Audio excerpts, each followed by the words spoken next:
We are platform. We are St. Louis.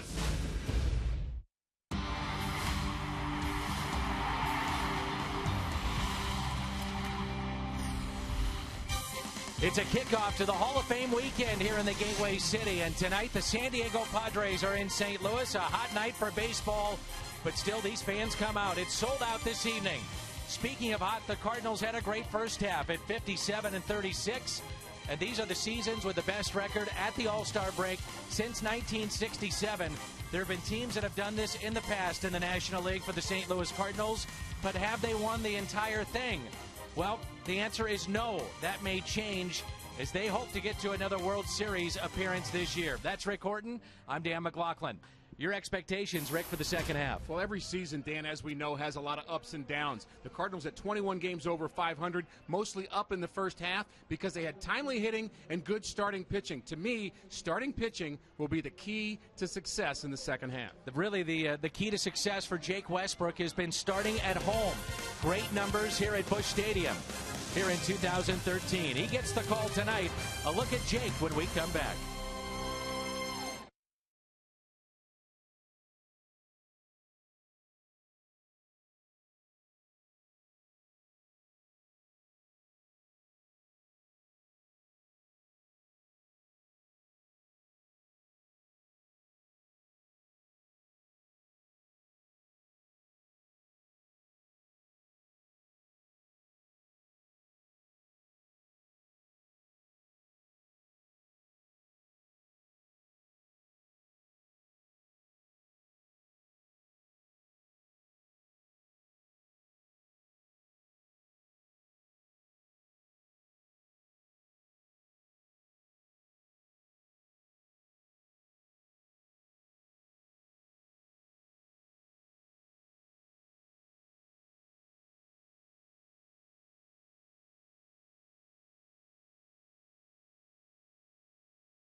Is getting set for baseball. That's a live look at Jake in his warm-up tosses, getting set for his first pitch tonight. So is Alan Craig. He's in the lineup. First half highlights next.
run for Holiday.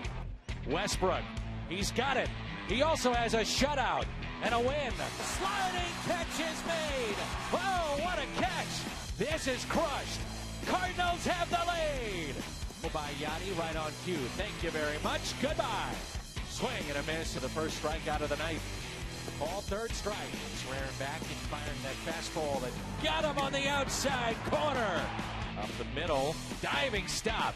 Oh, Descalso, what a play. Got him. 12 strikeouts as Wainwright goes the distance. And this is launched as the Cardinals get on the board. His third and as many nights. Goodbye. And he got him. Rosenthal. Holiday sends it deep to center field, and that one's not coming back. He got him. 27 in a row. Hit the second. Back-to-back shutouts. Hayes hits it out to center field. A grand slam. Well hit to left. It's deep, and it's gone. Runners go. The squeeze is on. Cosma delivers with the squeeze. Yachty makes the throw. They've got him hung up between third and home. A race to the plate. Freeze diving. Got him. A double play started by the rookie Martinez. And a good start for John Gass. Another very nice debut. This time it was Seth Maness. Off-speed pitch, first strikeout for Tyler Lyons. There it is, the changeup. Welcome to the big leagues. His first major league strikeout. The middle off the pitcher, hits his foot. Wigginson's headed home, and he is safe at the plate. How about that? There it is, 3 pitches, goodbye. Mojica has done it again. The Cardinals win the series. Holiday hits it a ton.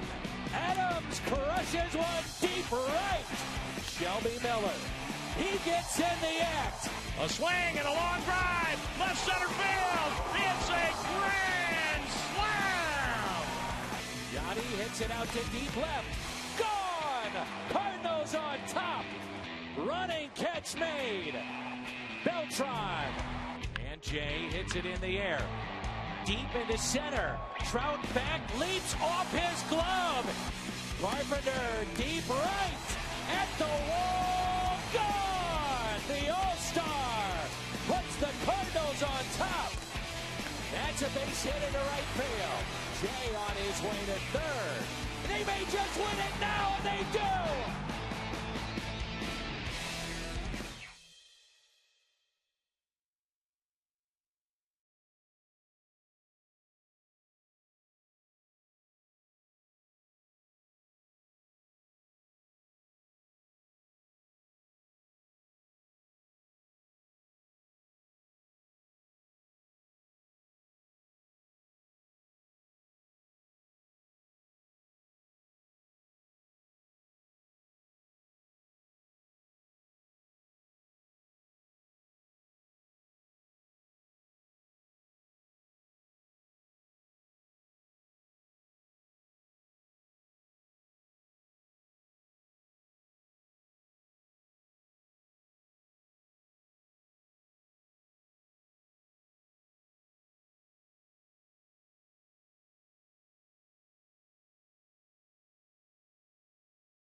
tonight and the start of the second half. It's a celebration of the Hall of Famers this weekend. One of the great defensive players of all time, Ozzie Smith. Manager and player, one of the best, Red Schoendienst. Arguably the greatest Cardinal of them all, Stan the Man. Three of the best. And this guy may add his name to that list as well. Yachty is in the lineup. Cards, Padres, comes your way next.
Padres make their lone visit to the Gateway City. It's the Cardinals and Padres tonight as we kick off the second half of the season on Fox Sports Midwest. Cardinals baseball is brought to you by Budweiser. Great times are winning. Designated driver. See your Mid-America Chevy dealer or log on to stlchevy.com. Dobbs Tire and Auto Centers, #1 for quality tires and expert auto service. Save big money at Menards on all your home improvement needs. And by Steak and Shake. Steak and Shake, just no equal. Along with Rick Horton, I'm Dan McLaughlin. And Ricky, let's take a look at your Toyota keys to the game. Key number 1 is Jake Westbrook at home. He's given up just 1 run in 29 innings of work. He's been fantastic here at Busch. And timing's going to be an issue today for both clubs coming off the All-Star break. Always an issue for pitchers and hitters to get that timing that's so essential for top performance. Interesting, as these players become creatures of habit, so to speak, day in and day out. You get that break, and it feels like an eternity, but we're back at it tonight. The rest is good, but the timing. And there's a strike as we're underway.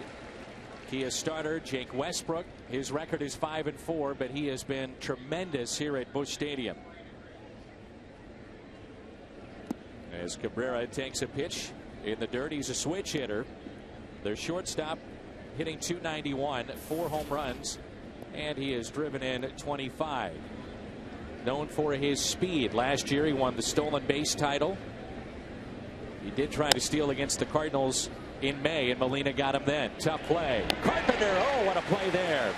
Nice way to start the second half for the Cardinals and their all-star second baseman, Matt Carpenter. Tough play there. A look at the lineup for the San Diego Padres, and they have been struggling, to say the least. They have dropped 18 of their last 22. Just saw Cabrera. Now it's Chase Headley, Carlos Quint, Alonso, Gorko, Venable, Amarista, Hundley, and Marquis. And one of their young players, Jed Jerko, is a player that's played very well for them. their second baseman. Here's Headley, a switch hitter as well. Headley really has struggled, and he's a guy that has been their leading hitter the last couple of years, but he's been in between. He's been kind of late on the fastball and ahead of the breaking pitch, and he just has not been able to center pitches just at 229. Very unusual for him. A breakout season, as you mentioned. He was their MVP a year ago. A lot of strikeouts, but yet, going back to last season, he also had a very high on-base percentage, near 400, and yet he was also close to 160 strikeouts a season ago. You mentioned how this team has struggled. They have been trying lately, and I say lately just before the All-Star break, to start trying to run a bit, try to create some action, but it hasn't worked. All they've done is run into outs. So this is a team that's really struggling finding a way to get players into scoring position and score some runs. And there's a foul tip that's held on to by Yachty, and the strikeout, the first of the night. Alan Craig gets the start in left field. Matt Holliday is nursing that sore hammy. John Jay in center. Beltran is in right. Freeze and Cosma left side of the infield. You have Carpenter and Adams on the right side. Yachty's behind the plate. And the All-Stars are in the lineup tonight for St. Louis. There's Carlos Quentin hitting .275. 12 homers. He's driven in 35. For those who watched the All-Star game, they know there wasn't a lot of offense to get excited about, but the Cardinals very well represented at that game, and they have a lot to be proud of, wearing the birds on their chest at the All-Star game in New York. A single by Quentin, and it brings in Yonder Alonso, first baseman, and their cleanup man. Chevy Fox tracks here. This pitch from Jake Westbrook. Up in the zone, not his best spot. Both of our pitchers here tonight rely on being down in the zone. Sinker balls, we know that from Jason Marquis for years as a Cardinal. Jake Westbrook, the important pitch for him, Dan, and we've talked about it before, is his fastball command. If he has command of his fastball, the split, the changeup, and the breaking pitch become more effective. Just 6 home runs for Alonso, limited time this year. He's driven in 29 and hitting .271. But here at Busch Stadium, 8 games, and you see the very good numbers, especially with his average at .409.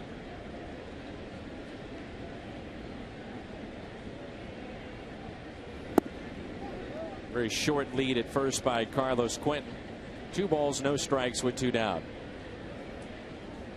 Cardinals beginning a homestand that will also include the Phillies, and tonight the first of 10 away from home for San Diego, and they have been poor on the road. Just 15 wins away from Petco Park this season. They're 15-31 on the road.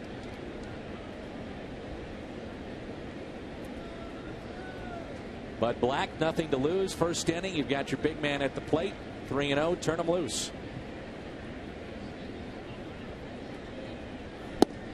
And he looks at his strike on the inside corner. Cardinals take care of business this weekend. They gain ground on either Pittsburgh or Cincinnati. They're in the top of the 4th, and the Reds leading the Pirates 1-0. That's ripped into right field. Back-to-back hits.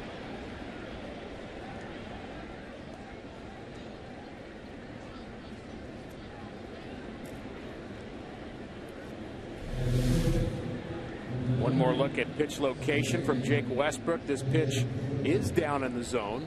Not a bad spot. Left-handers tend to like the ball down in the zone, and really it's location, but also is that location set up? And in that case, I think he was looking for that pitch in the middle of the plate ahead in the count.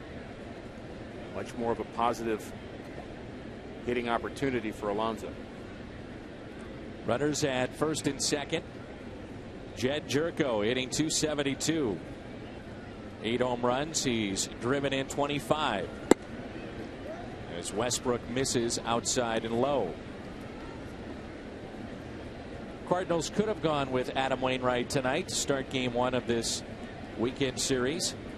Instead, they go with Westbrook. His gaudy numbers at home. We'll see Adam on Sunday. Lance Lynn getting the start tomorrow night. Allows Wainwright a bit of a re-entry after being at the All-Star game, but also perhaps sets him up for some opponents down the road that are better suited for having your ace pitch. And speaking of aces, Chris Carpenter has made some strides, hasn't he? Amazing, and it's another rehab assignment for Carpenter. Began on Monday at Double-A. First action since Game 6 of the NLCS of a year ago. Good changeup there by Westbrook. What I find amazing, Rick, is that he was consistently hitting 94 on the gun. Impressive. And he'll start tomorrow, and that'll be at Triple-A. Through 54 pitches, and his return is imminent. The 2-2 is a fly ball into right, backing up a step or two. Beltran makes the play. Jake Westbrook getting the first two, and the second coming on a foul tip, held on to by Yadi.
League average wise, they are 276, and a bunch of all-stars in this lineup.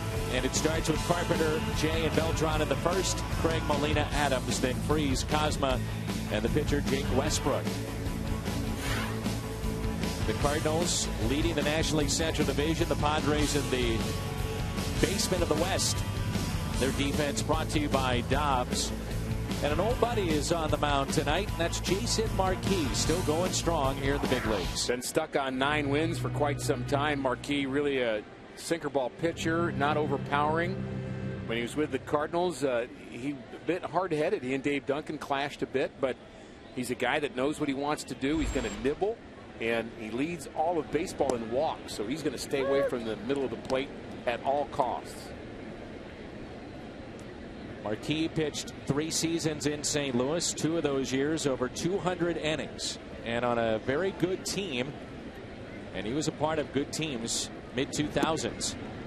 He was the kind of guy that you could put as your number 4, your number 5, and ask him to give you innings, and he did that.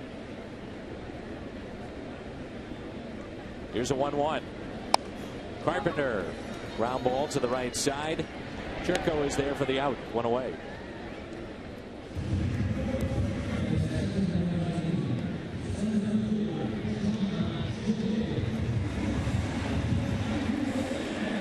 Center fielder John Jay, he's hitting .250, 5 home runs, and he's driven in 38. Edging closer to the trade deadline, and a lot of talk of Texas close to acquiring Matt Garza. Apparently that's hit a snag. Cardinals, one of the teams that was at least rumored to check in on Garza. I find this time of year, from a fan's perspective, to be a lot of fun.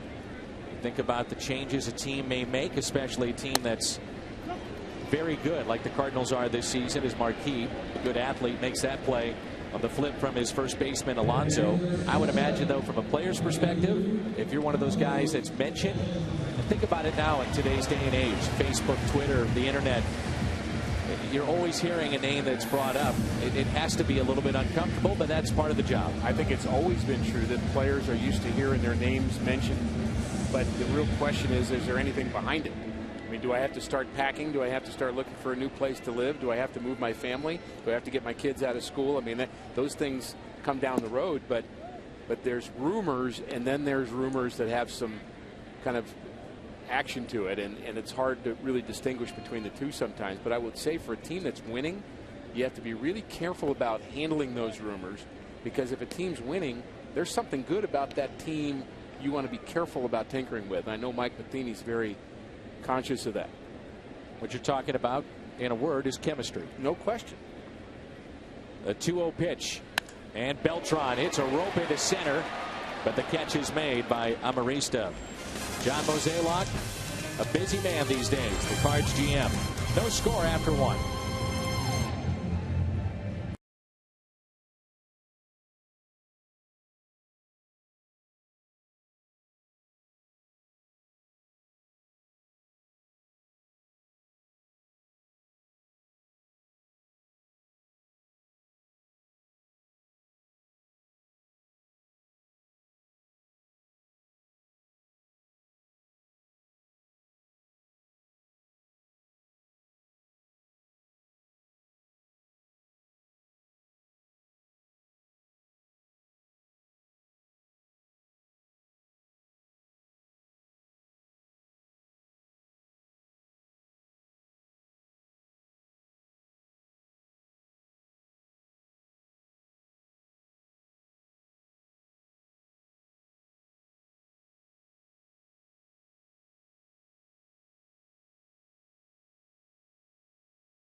Forces Network, broadcasting to the U.S. Armed Forces, serving in 175 countries and aboard ships at sea. They're watching around the world tonight, and thank you to all the men and women in our armed forces for their service and what they do for us, and a chance to enjoy some baseball tonight. And it gives us a chance to tell you our This One's For You broadcast will take place next Thursday as Will Venable steps out. He took ball 1 to start the second inning against St. Louis. Very good numbers, sitting .341 against the Cardinals. Matter of fact, our partner Al Raboski, the Mad Hungarian, was at Fort Hood working for that telecast, getting some of the pre-produced packages that you'll see next Thursday. It's always fun for us, and we hope you join us on a very special night. It's Venable, Amarista, and Hundley. Bud Black has loaded up his lineup with lefties tonight. You include Marquis, there are 6 left-handed bats in this lineup.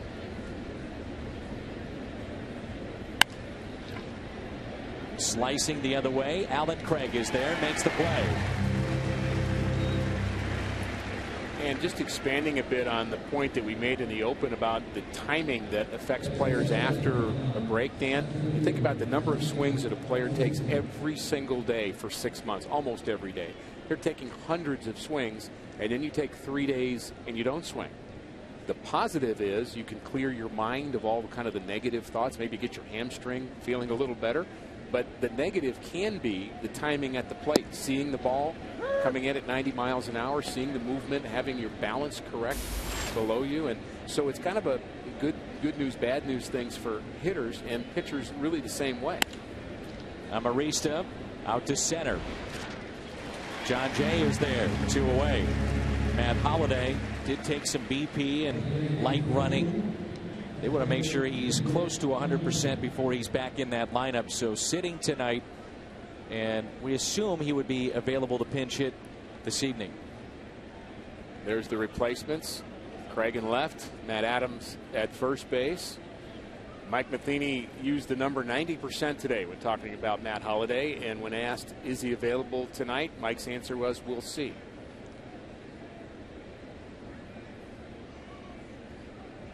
Here's Nick Hundley.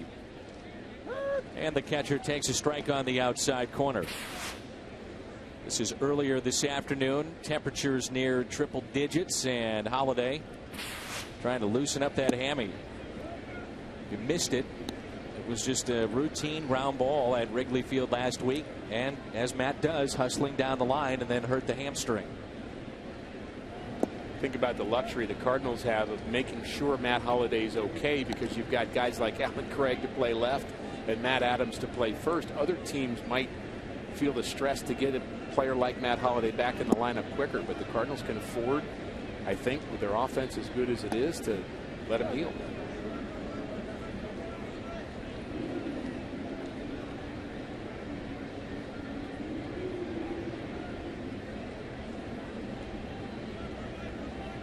Here's a 3-1 pitch. Liner into left center. John Jay is over. 3 lineouts. Venable, Amarista, and Hundley. Midway through 2. Alan Craig is due up when we come back.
Star Wars night, Wednesday, August 7th. Fans at purchase a special theme ticket will get a limited edition Star Wars t-shirt featuring Fredbird and Darth Vader. The only way to get the special Star Wars t-shirt is to buy your tickets at cardinals.com/theme. The final line of this promo, may the Force be with you. News and notes, roster move today. Fernando Salas recalled from AAA Memphis, and Keith Butler didn't see a lot of time up here, but option to AAA Memphis. So Salas, plenty of big league experience, back in the bullpen for St. Louis. And he pitched well in AAA. Really got his fastball back on track, and Butler was not pitching enough at this level to keep his development going in a positive direction. So good to have Fernando back. It's Alan Craig, Yadier Molina, and Matt Adams. It's August 7th for Star Wars night. Tickets you will buy. It was an ad lib. I get it. Yoda-ism. Very good. Well done. Fine job reading that verbatim. Thank you. Appreciate that. Apparently Al speaks Chewbacca.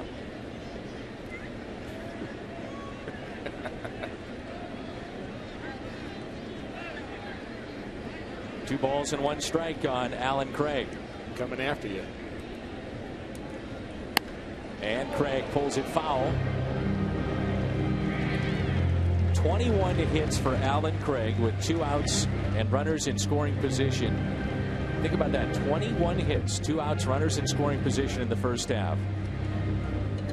A defining characteristic of the Cardinal offense in the first half was being clutch. 2 out hits, runners in scoring position, average high. Alan Craig really the best of the bunch in terms of his average with runners in scoring position, and it's not just him. Beltran does it well. Molina does it well. Now this is something that these guys have had a track record with, hitting with 2 strikes, but yet overall collectively it seems like the 2-strike approach by this Cardinals club has been a lot better this year. That's not to take away from Mark McGwire and what he did here, but John Mabry and Yadi's brother Benji Molina really have put in a 2-strike theme and system to where they say, look, let's put the ball in play. Let's try to make something positive happen. Mark Grant actually asked me that question. How do you guys do so well with 2 strikes and with runners in scoring position? And that's exactly what I said, although I think Mark McGwire, and even go back to Albert Pujols, who was a very good 2-strike hitter, I think there are players in this Cardinal system who have developed a good approach over time. And there we go again. Very simple approach, put the ball in play. They talk about up the middle or opposite field. Well, that's part of it, being able to use the right side of the field, not feel like you have to pull everything. And Craig does a nice job of taking this ball right up the middle. It's a pitch that's not even a strike, but he's guarding the plate, keeping his hands back. And he may come out of his swing a little bit there because that pitch was so far away, but he still got the fat part of the bat on it. Highest average since June 18th. And Craig just behind Hanley Ramirez. The Dodgers, the emergence of Puig, have gotten back in the race. They're just 2.5 games out, and overlooked has been the play of Hanley Ramirez. Started out the year on the DL. He was hurt in the World Baseball Classic, and he has been arguably their best player. We'll see the Dodgers next homestand. Here's a 1-0 pitch to Yadi. This is trouble in right field, and the catch is made by Will Venable.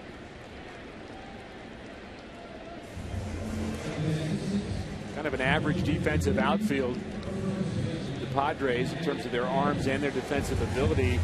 Venable gets a decent jump on this, and looks like it may have been targeted for a double for Molina, but he played him to hit the ball to the right field, which Yadi does so well. Nice play by the Princeton grad. Here's Matt Adams. Dan, you mentioned the Dodgers, and talking about the National League West, there are some great races going on as we go into the second half of the season. This really promises to be, overall throughout baseball, just an exciting 2013 season, and plenty of teams have opportunities. In 5 of the 6 divisions, team in first place holds a lead of less than 3 games as Adams hits a liner out to right, and the catch is made. Venable again, and quickly there's 2 down. So look at the division races in baseball. Remember, this year you have interleague play every single day of the regular season, and now divisions and leagues are even. So only the East, not in that category you're talking about being under 3 games separating first from second place. But if you're the Atlanta Braves, I wouldn't feel too comfortable with that 6-game lead over Washington. Philadelphia not far behind them. Philly's in a tough spot as David Freese, with 2 outs and a runner at first, looks at ball 1. Phillies have an aging team, but yet big names that would draw a lot of interest in the trade market. Maybe the biggest name right now would have to be Cliff Lee, the All-Star.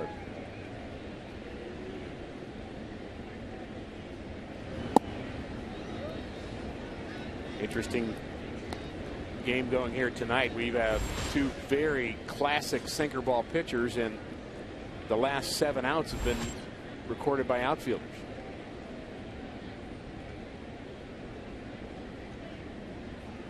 doesn't seem like either Westbrook or Marquis is fooling anybody either. Hard hit balls. Jason Marquis, you look up, and it's 12-plus years of Major League service. It began with the Atlanta Braves. It's been with St. Louis, the Washington Nationals, the Padres. It's bounced around, but has found a home with San Diego.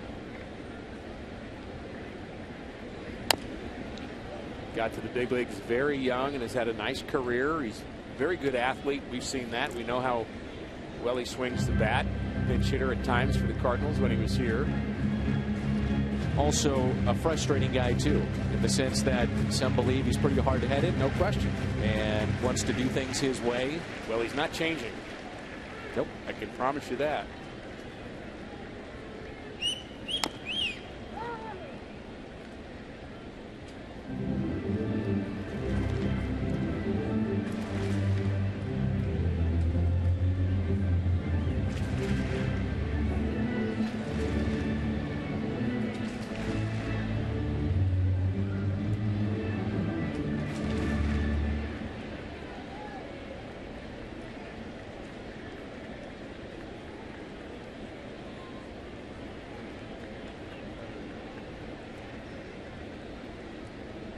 Two pitch in the dirt. I believe the gentleman that our director just shot in the crowd, that's J.C. Corcoran, longtime radio host here in St. Louis, now living in Texas, but also doing some radio in town again. There's J.C.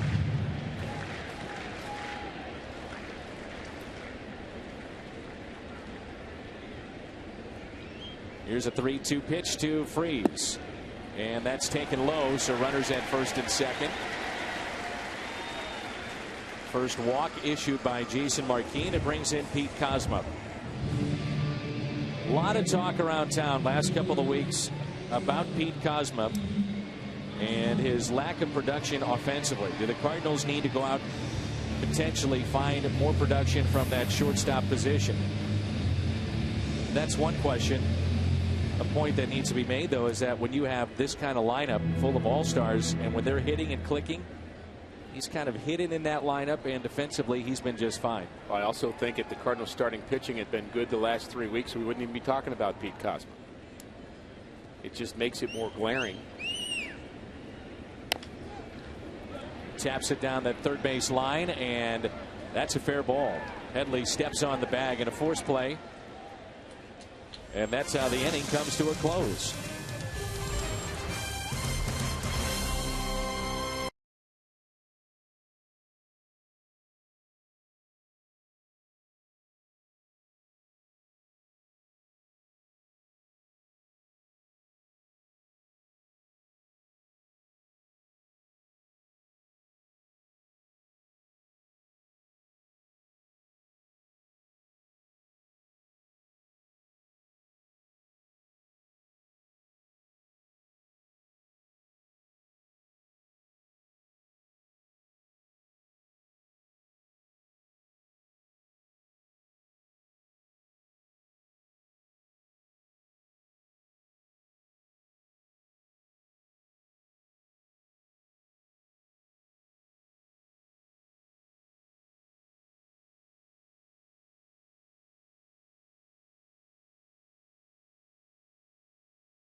The fans are, and I'll tell you what, so is Tim McClellan. He is fired up. Just watch this call. Well, he is noted for the delayed call when he's behind the plate, and let's just see how he jumps on this call. There's Headley. He's on the bag, And there's Tim McClellan, the third base umpire. Headley believes he's out. It's a fair ball now. Headley's already back to the dugout, and he's out.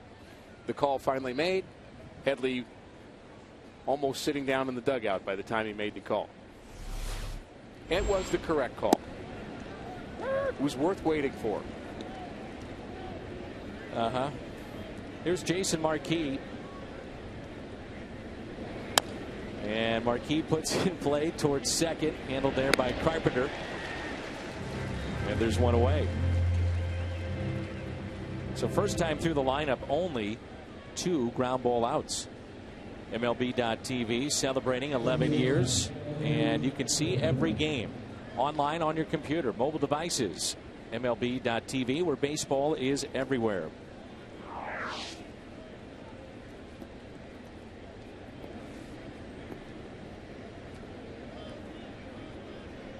Here's Everett Cabrera, the switch hitter, back to the top of the lineup.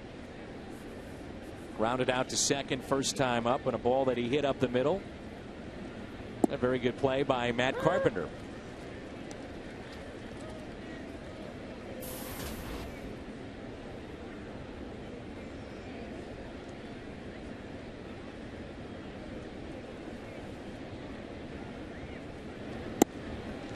Just 6 days ago that this Padres lineup made Tim Lincecum look like, well, the old Tim Lincecum by allowing him to throw a no-hitter against him. And this is a club that just cannot find ways to win games. And their starting pitching hasn't been good. They have a good closer in Houston Street.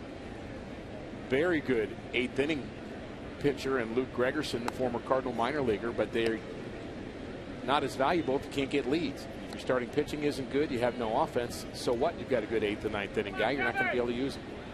Luke Gregerson, part of the Khalil Green deal. And Khalil, very tough season in St. Louis. Here's an 0-2 pitch to Cabrera.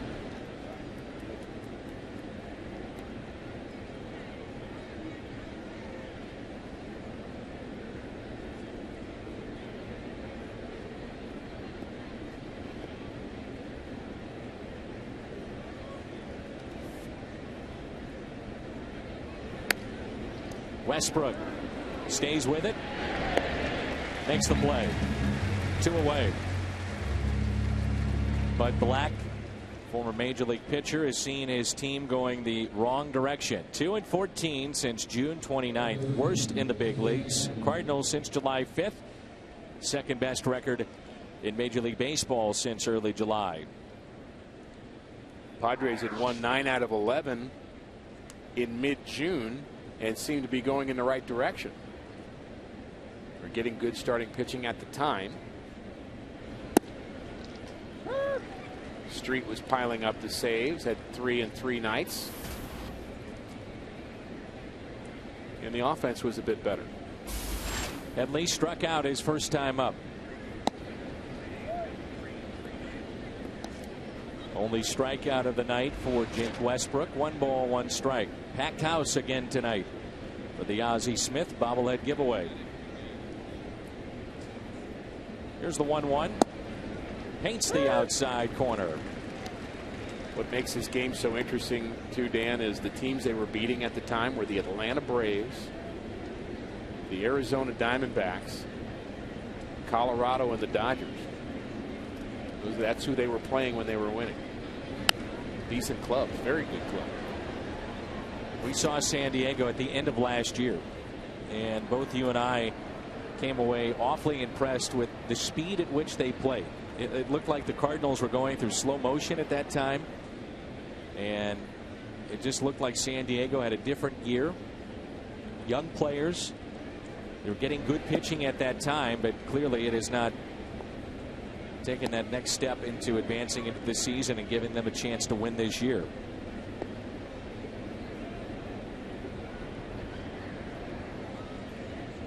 Two and two the count.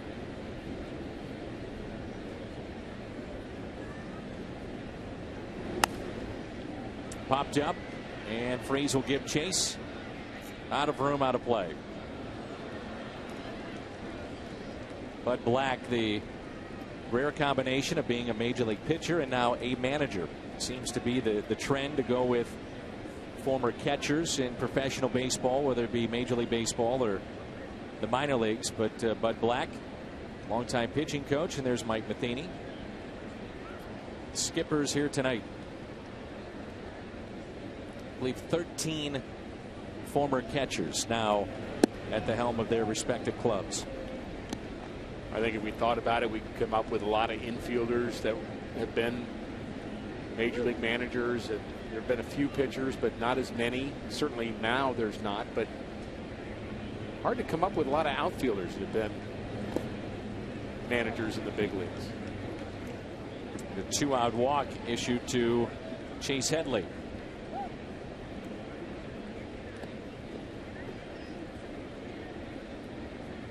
There's Carlos Quentin. The first pitch he saw back in the first, he singled up the middle. It was back-to-back hits with 2 down, and then Jerko would line out to end the inning. Kirk Gibson, an outfielder who's a manager. And I'm sure there are others. Arizona leading by 2.5 over LA. 4.5 in front of Colorado. San Francisco just 6.5 games out.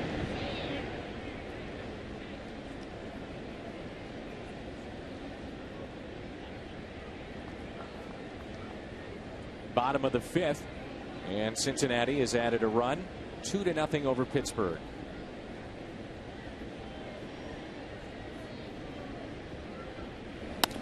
Ground ball that's hit to short. Kozma, the force play at second. Midway through 3, and there's no score.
Neighborhood hometown grocer. Go big at Jack in the Box near you with Jack's new Big Stack Burger. And by 5-Hour Energy Shots. Old Courthouse in downtown St. Louis. Amazing the amount of construction that's happened every single week. We come back in something new out there with Ballpark Village as Westbrook looks at strike one, and we're underway here in the home half of the 3rd. You see the seating now that's starting to come into place in that 2-tier deck.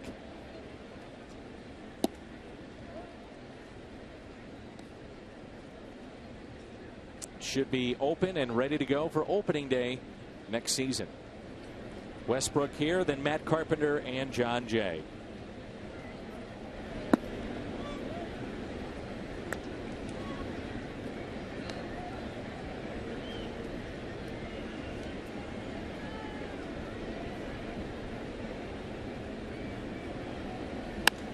Up the middle, base hit for Westbrook. He came in hitting 100 this season.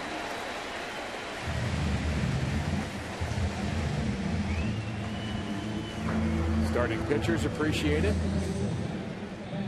Take Westbrook aboard. He's not the hitter that Jason Marquis is, but he's the one that has the base hits so far. Each team with 2 hits now. Our Hyundai replay. Pitch up in the zone. Just put the bat on it. Kelly hit it square. Not a lot of spin on that ball. Right back up the box.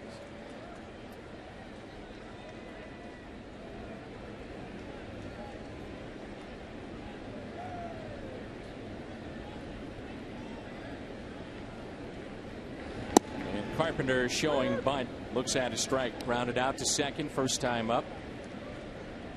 Say that Marquis, when he'll come set, holds that baseball behind him, and at times it's a splitter grip, and he did not throw a split finger when he was here in St. Louis. That has developed over the last couple of years, and he's incorporating it more now. Also, he'll have a changeup grip and then make the adjustment once he comes set. Both these pitchers, Rick, have incorporated that splitter to give these hitters a new wrinkle, something to think about, and there's the split finger grip. You used 2 key words in that. You said they developed it and then they incorporated it. Until you develop it, you can't use it. It's not that every pitcher doesn't know how to throw that pitch, but can you command it? Can you throw it down in the zone? Can you make it effective? And both these pitchers have done that late in their career, both Westbrook and Marquis, and we just saw it there. It's got the downward movement to it. It's a changeup, but it also kind of tumbles forward and induces a lot of ground ball.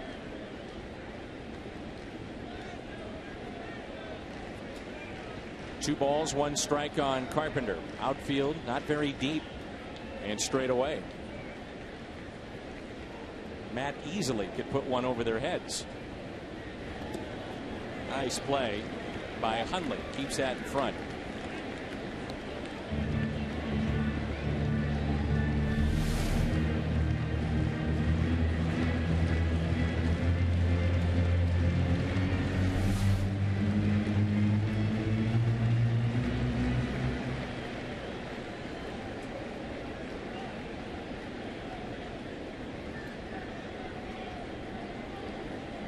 A 3-1 pitch, very short lead at first by Westbrook, and that's taken for a ball.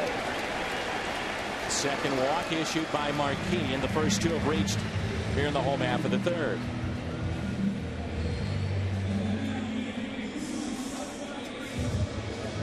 Well, we've seen more times than not last month or so that John Jay in this spot drops down a bunt. We'll see if he does that here. He's an accomplished bunter. Why not? I think you get a chance to get 2 runners in scoring position for the middle of the Cardinals lineup, which has been so good with runners in scoring position. Why not get 2 guys at second and third and give Beltran a shot?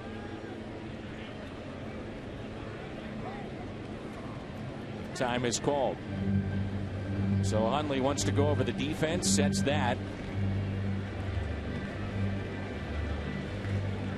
We're at Busch Stadium in St. Louis, game 1 of 3, and all 3 will be on Fox Sports Midwest this weekend. Dan, Rick, and Jim with you. Pat Paris and Al will have the post-game show. Jay is bunting. Out in front just enough. Not a very good break at second base by Westbrook, but the bunt was so good he got away with it. John Jay gives Carlos Beltran a good shot here to give the Cardinals an early lead. FoxSportsMidwest.com. It's your home for Cardinals news all season long. As a matter of fact, had a chance to watch Stan McNeil. He was on the pregame show tonight. All the updates from Stan and Ben at FoxSportsMidwest.com.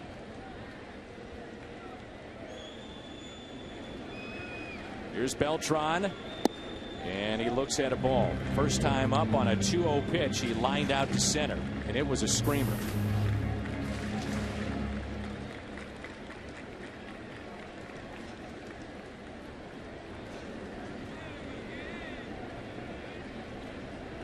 Big gap in left center. Carlos trying to go that way. Amarista makes the catch. Westbrook will tag up. Beltran drives in. RBI number 54, and the Cardinals have an early lead of 1-0.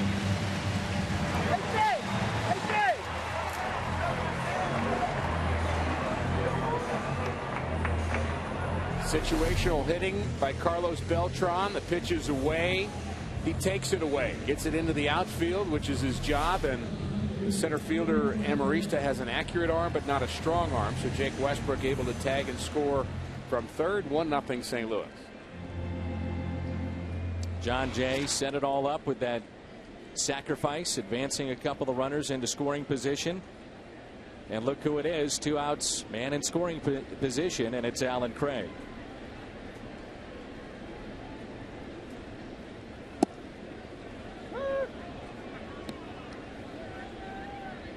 Craig with a base hit up the middle on a 3-2 pitch back in the second inning. 489. He can't keep at this pace, can he? Amazing.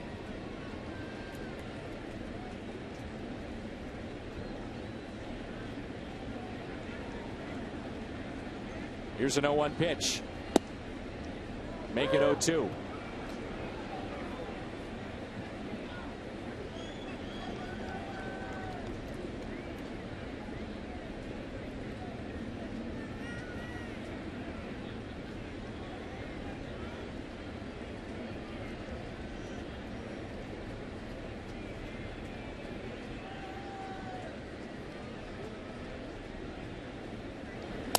The 0-2 is a broken bat. Little flare into shallow right. And Jerko makes the catch. Jake Westbrook starts it with a base hit up the middle. Walk to Carpenter. And that's the reaction from Adam Wainwright. Sacrificed by Jay. Beltran, the sac fly. Winning teams. That's how they play. It's 1-0 St. Louis.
Who was or is your favorite defensive player? Yachty, Ozzie, Edmonds, Roland. AT&T Twitter poll. Fun question tonight. Tough question. Very tough. All have a little flair to them, but also all make the routine plays and the dramatic plays, and a flair for the dramatic too. And I think, we talked about the question before the game, Dan, and we kind of phrased it as your favorite. That doesn't mean you're saying that one was better than the other or who was the best defensive player, but who did you just love to watch play that position? The Wizard was just incredibly acrobatic per that picture on the wall in left field here at Busch Stadium, but Yachty does so many things behind the plate, and think of those catches that Edmonds made in center and Scott Rowland's hands. I mean, all good choices. Yonder Alonso flies out to Alan Craig in left field. Ozzie, the best defensive player that you played with? No doubt. Or against? Or against. I'd have to think about or against who I would put in the top 3 or 4, but certainly the best defensive player. Ozzie Guillen as a shortstop behind me as well, and he was a pretty decent, really good player, really good hands, but he couldn't match Ozzie in terms of range and anticipation. Here is Jed Jerko, lined out to right first time up, and he lines to right this time up and picks up a single. Cut off by Beltran. 1 out base hit. Well, Jake Westbrook doesn't strike out many, doesn't allow many home runs, but tonight what stands out for me, and I'm sure for you too, the 5 fly ball outs. He did get 3 ground outs in the 3rd inning, and I thought maybe he was finding that sinker. And a lot of times teams will make an adjustment to a sinker ball pitcher too, and they'll start looking down. They'll start trying to drive a pitch that's down in the zone. We saw Alonso do that really at both plate appearances when he had the base hit in the 1st. Start looking down, down, down, and really what a sinker baller has to do then is just throw it lower. Pitch count at 51 for Jake tonight. 1 run St. Louis lead. Here is Will Venable. Just had the highlights of Ozzie Smith up on the video board here at the ballpark. How do you choose which ones to put up there? So many great highlights from the Wizard. Where would Ozzie fit in today's baseball?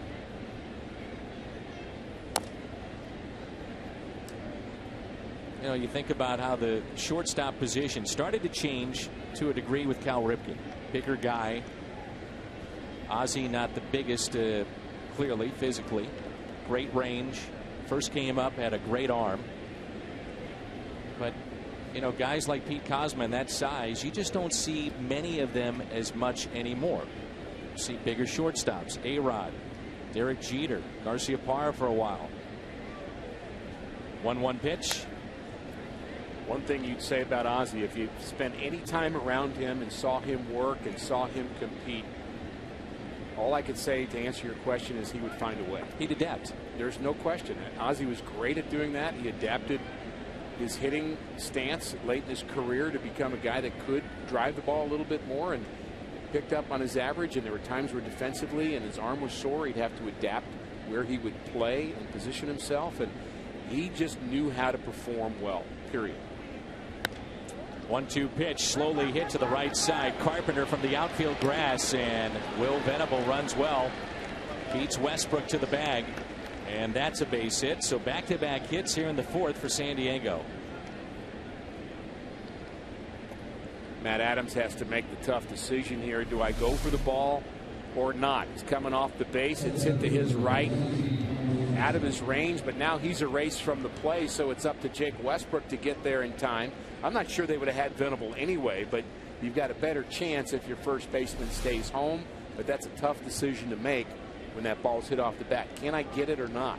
If you can't, you're better off staying at home. Alexi Amarista lined out to center first time up. As you well know, Rick, born and raised here. I was beautiful South St. Louis. I'd come to the ballpark early. My favorite thing to see was watch Ozzie take grounders. Favorite player growing up. Your favorite player. You said it. that. I had a tradition of during batting practice, and Ozzie and I still joke about this. I would stand behind him during batting practice just to watch him take ground balls, and I do it every day. And every once in a while he'd turn around and he'd say, "Are you expecting the ball to get past me? You're wasting your time." And that was his joke to me is, right. is I don't need help here. One of the most amazing things I've seen, and it's now 2 balls and no strikes. Fantasy camp 2 years ago. Ozzie is what, 55 at the time, I believe, 56. And for some campers, a chance to have a private tutorial session with Ozzie Smith on how to field a ground ball. And he put on a clinic that I've never seen from any player in their prime or certainly at the age of 55 or 56. It was unbelievable. I like watching that through your eyes. You look like a 12-year-old kid watching that. It was awesome. He was putting on such a display.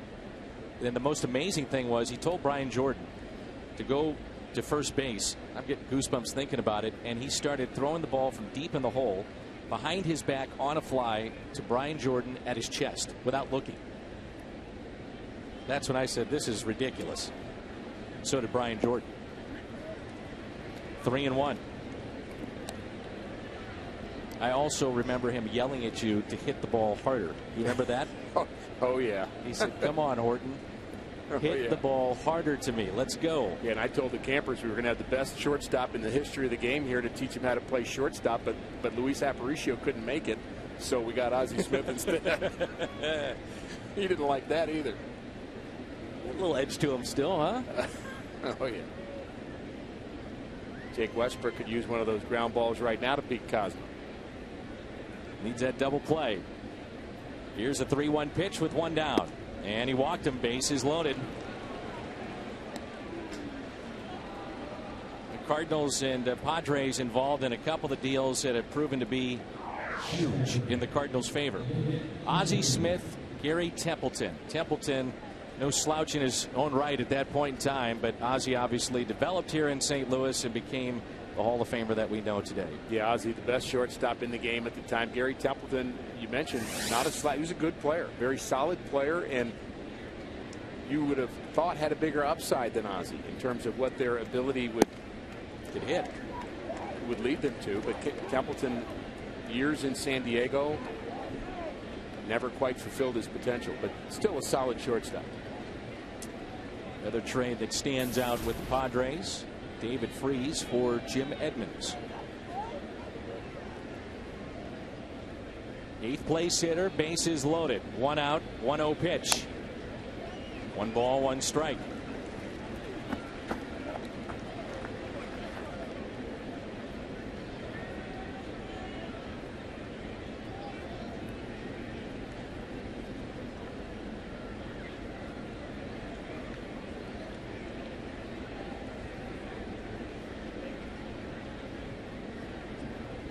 Hunley, first time up, lined out to center.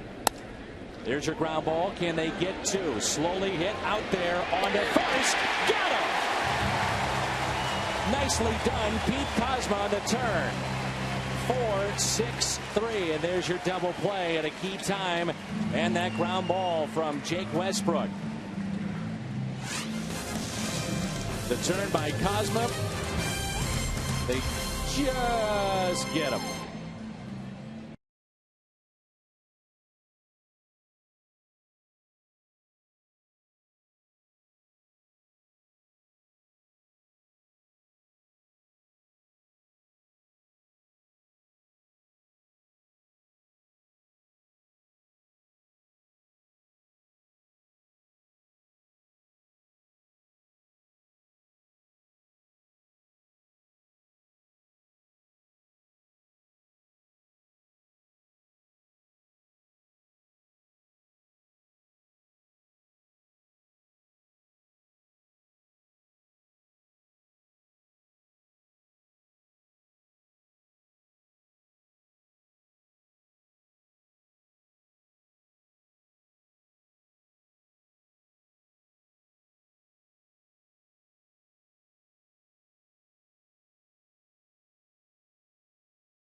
Coming up on August 24th, so get your tickets at cardinals.com/theme, because fans with that special Mizzou ticket can take home a limited edition Cardinals cap.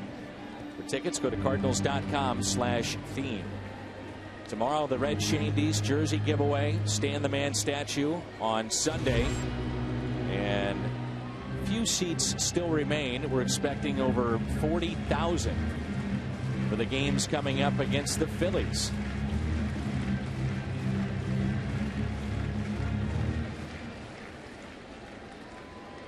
Some scoring now between Cincinnati and Pittsburgh as this is skied out to right field. Cincinnati with a lead of 5-3, and that's in the top of the 6th.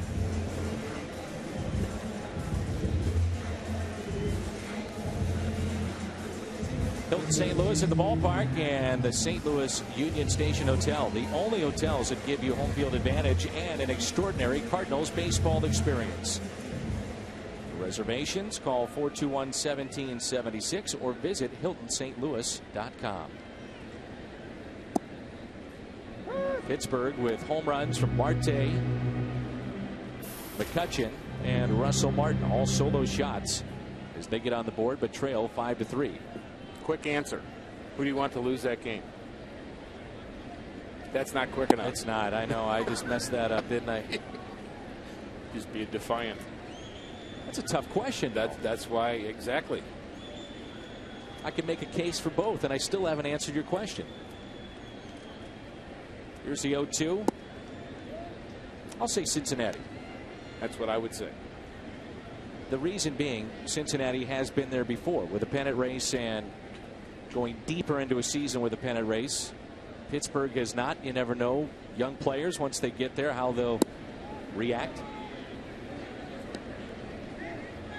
2-2 the count. Cardinals have a stretch, I believe it's 14 games in a row against either Pittsburgh or Cincinnati. 2-2. Off the end of the bat, the shift was on, and it's taken there by Chase Headley. 2 away.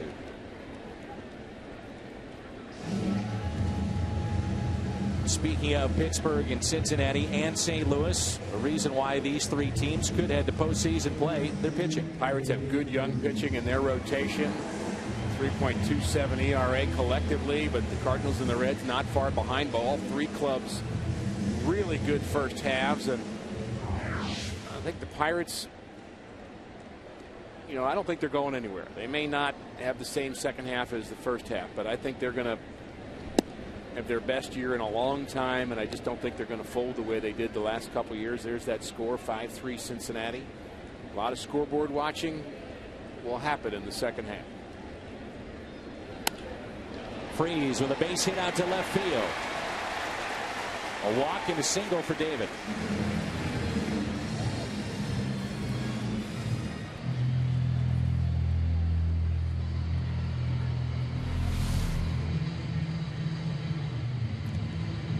Slider that really a backup slider from Jason Marquis that hung in the middle of the plate, and David Freese lines it to left. Mike Matheny was asked about David Freese, and the question, as catcher and pitcher talk it over, was, is David Freese going to have a better half than he had in the second half than he had in the first? And Mike's answer was very interesting. He said, well, if you take away his first 3 weeks, you get a pretty decent first half.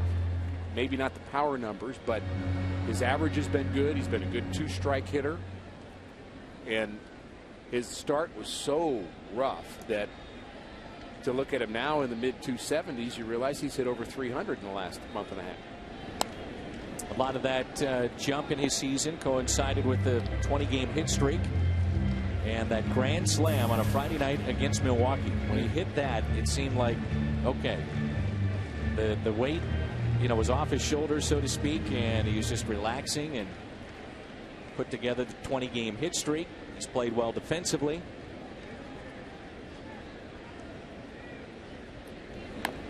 As Cosma tries to bunt his way on, Marquis steps, throws, and out at first.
To take a look at just how hard these guys are throwing, and Marquis 87 miles an hour.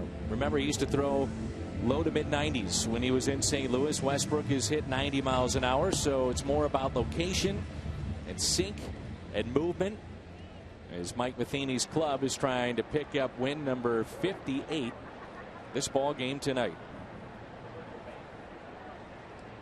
Fifth inning rolls in. It's Marquis, Cabrera, and Headley.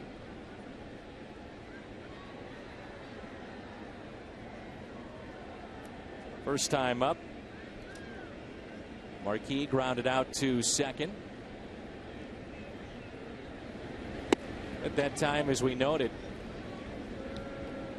for Westbrook, first time through the lineup, only 2 ground ball outs. But that has changed here, second time through. 1-0 pitch, puts it in play on a hop to Cosma to his left, one away. How about the turn of Pete Cosma moments ago on that 4-6-3? Well, everybody did things well on that particular play. That 4-6-3 required quick hands by Carpenter, quick turn by Cosma, and a good stretch by Adams. And if any one of the 3 players had not done things quickly and appropriately, it wouldn't have worked.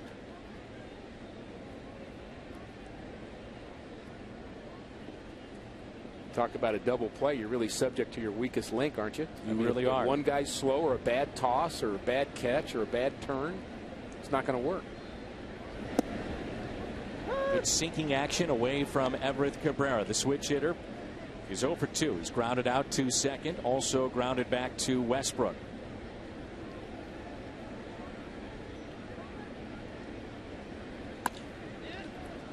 Center field, John Jay.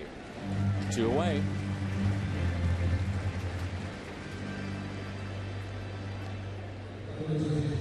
Matchups for this weekend. The Cardinals have Lance Lynn going tomorrow, looking for win number 12.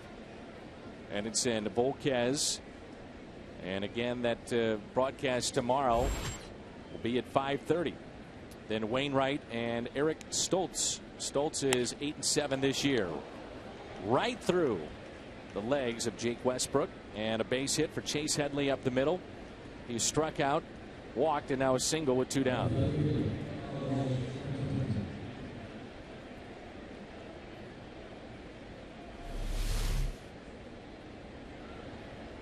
Decent location through the wickets. Jake a little ambitious, thinking he should have caught that ball. That was a rocket. But a good sinker ball pitcher is going to expect to catch a lot of ground balls and wants the opportunity to get balls back up the middle. And Westbrook has been known to knock them down and chase the ball down and throw out runners. He's done that a number of times on hard hit balls up the middle. He's always in a good position to field those balls hit up the middle, and just couldn't get that one in time.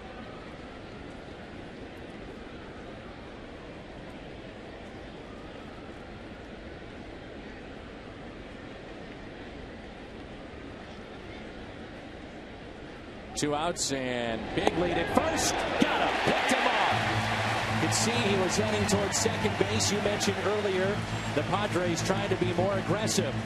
Headley started towards the bag at second. Westbrook the pickoff. The tag by Adams. Cardinals on top.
Prairie Farms every Sunday during 2 hours prior to the game. Enjoy those frozen treats. All the scoops you can have. There's a strike at the knees to Jake Westbrook. We saw the argument there by Chase Headley with the first base umpire, Clint Fagan. I don't think he was arguing about being tagged out. Clearly he was out as Westbrook lines it out to deep right field, and that's trouble. Jake is 2 for 2. And on his way into second base. I was about to say, I think he was arguing over the fact as to whether or not Jake Westbrook balked. We'll find out after the game tonight.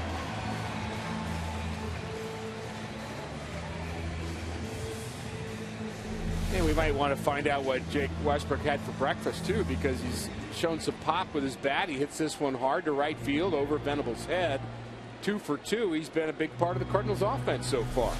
Just 4 hits for St. Louis. He's allowed just 5 scratch hits for the Padres, really in command of this game from a pitching point of view. And now it's Carpenter. The corners are in. Matt takes a ball outside. He's grounded out to second and walked back into third. 1-0 game, Dan. The little things become even more important. Carpenter moving the runner from second to third. Yeah, he's hitting 320, but he's got a job to do. Liner into left center, and that'll get down. To the wall it goes. Westbrook on his way home. That makes it 2-0, and Matt Carpenter, he's just doing what Matt Carpenter does. A double, an RBI, the on-base percentage on the rise, and it's a 2-run St. Louis lead.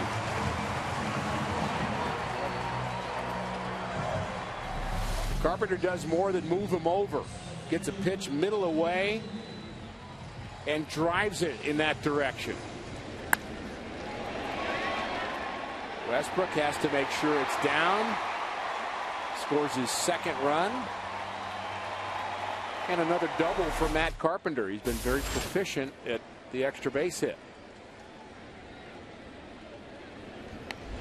And here it is again. John Jay, the sacrifice. Marquis floats it to first, and the sacrifice is good for the second time for John Jay. Advancing on the play, it's Carpenter from second to third.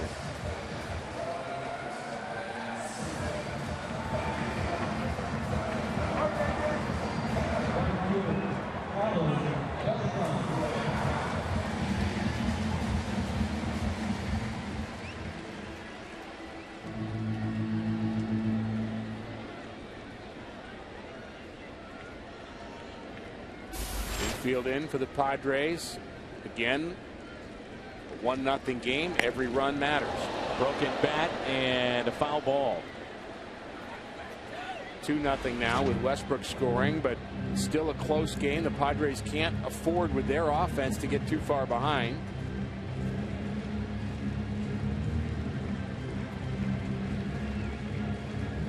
Jake Westbrook has scored both runs tonight.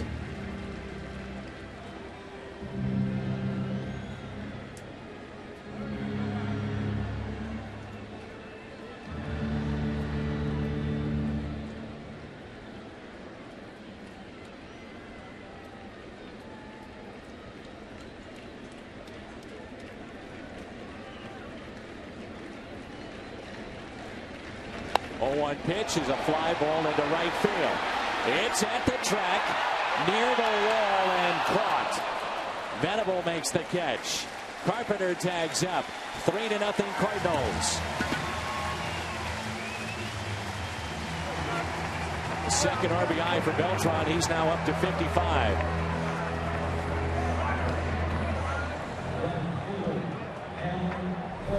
Beltran oh so close to home run number 20.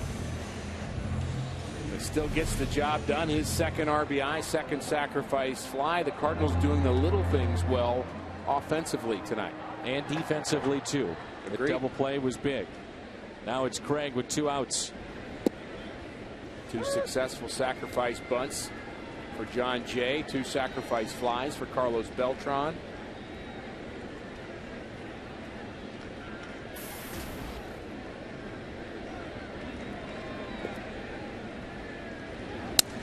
broken bat hit down the left field line, and that's foul. And I wish I had $1 for every time I said this. Jake Westbrook, the table setter, offensively. You wish you had $1 every time? I'd be hungry. Probably have $2. I was going to say you'd be pretty hungry.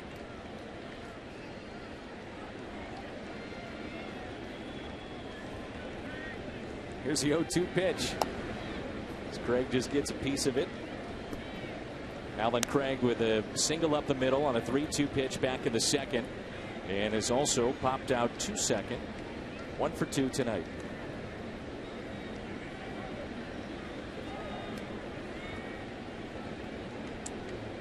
Received a very nice message today from our buddy Skip Schumacher.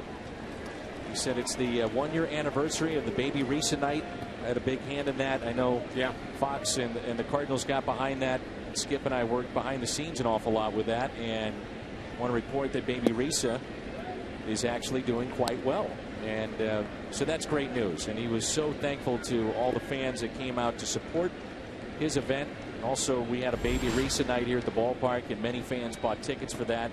Raised just a ton of money for that family and others that are dealing with children with Krabbe disease. Craig with a fly ball out to left. Little pitching wedge, and it's caught by Carlos Quint. Cardinals pick up 2, and they lead it 3-0 here at Busch.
Former Red Edinson Volquez, part of the Matt Latos deal, made 9 starts against St. Louis. The high ERA, a record of 2-5, and we'll see him tomorrow as we'll come your way at 5:30 here on your home of the Cardinals, Fox Sports Midwest. We've talked about Jake Westbrook getting 2 hits, Beltran 2 sacrifice flies, but John Jay's done his part. 2 very successful sacrifice bunts. This one came in the 3rd inning, deadening the ball to the third base side, and again in the 5th, same deal.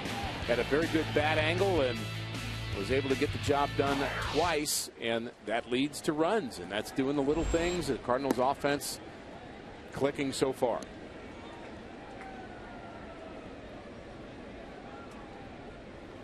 Dale and Kyle Lee, huge Cardinal fans, and watching tonight. They'd never miss a broadcast. Father and son watching the game tonight on Fox Sports Midwest, thanks to Dale and Kyle. Try the new Egg White Delight McMuffin. It's only 250 calories and only at McDonald's.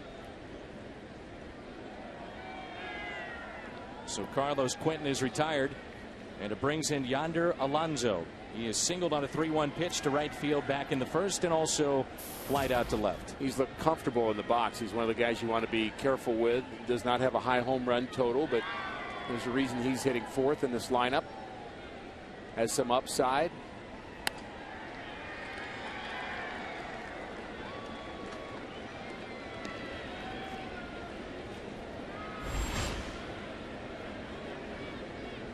A big deal that Walt Jocketty pulled off to get Matt Latos, and these are everyday players that are in that San Diego lineup. Grandal, Lonzo, jam shot. Westbrook again, 2 away.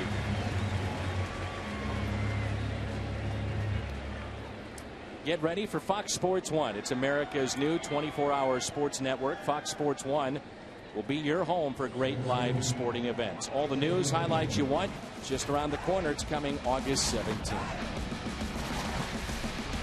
Jed Jerko is 1 for 2. Lined out to right and also single.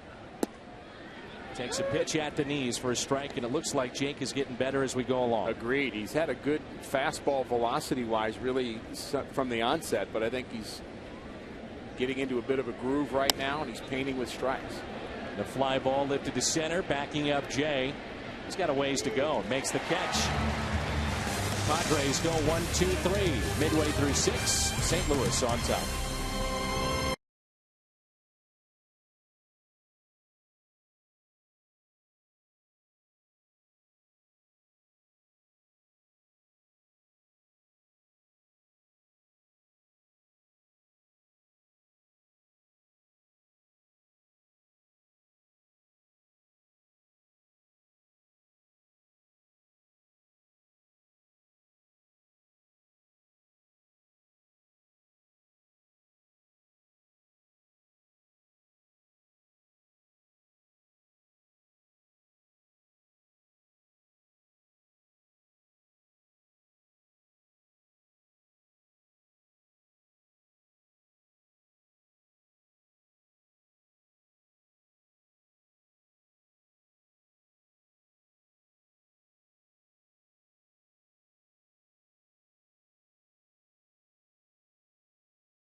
Was your favorite defensive player since '82, and a tight vote. We understand we had a ton of votes. AT&T Twitter poll, and it's Ozzie Smith at 36%. Good showing, really, for everyone. I guess I'm not surprised the way that turned out. Scott Rowland spent a couple of years in Cincinnati, so we had to root against him for a while, but boy, I'd be hard pressed to pick any one of those 4. There's Yadier Molina. First pitch swinging again, and he's 0 for 2. The top of the 6th, a 6-pitch inning for Jake Westbrook.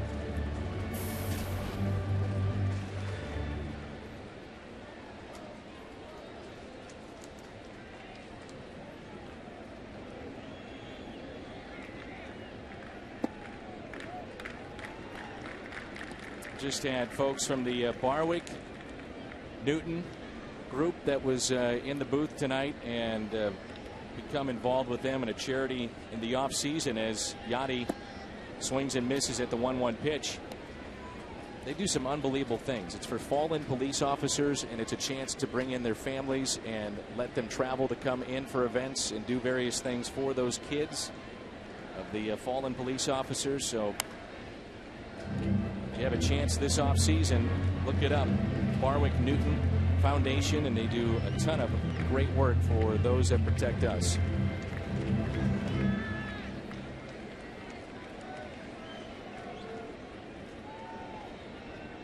Here's a 1-2 pitch. 2-2 on Yachty.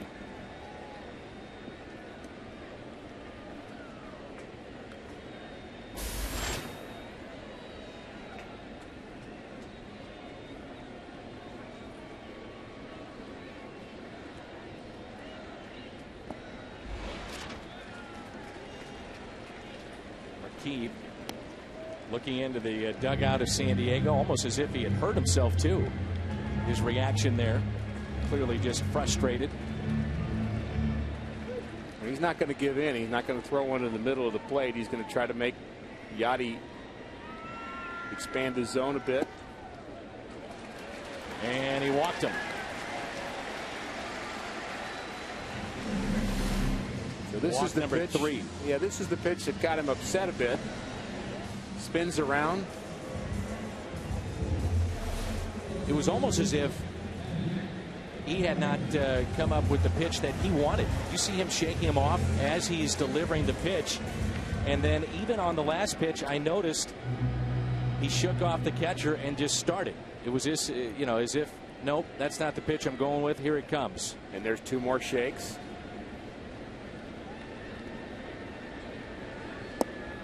Inside to Adams. So he's mad at himself a bit right now, but I'm not so sure some of it isn't not being on the same page with his catcher right here. Wants a slider. He's okay with that. Watch out here. The 1-0 pitch. Ooh. Big rip by Adams.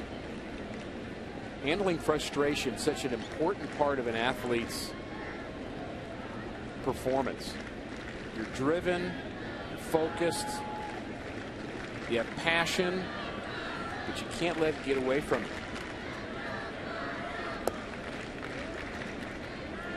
Matt Adams is lined out and also grounded out to third. He's pitching mad right now.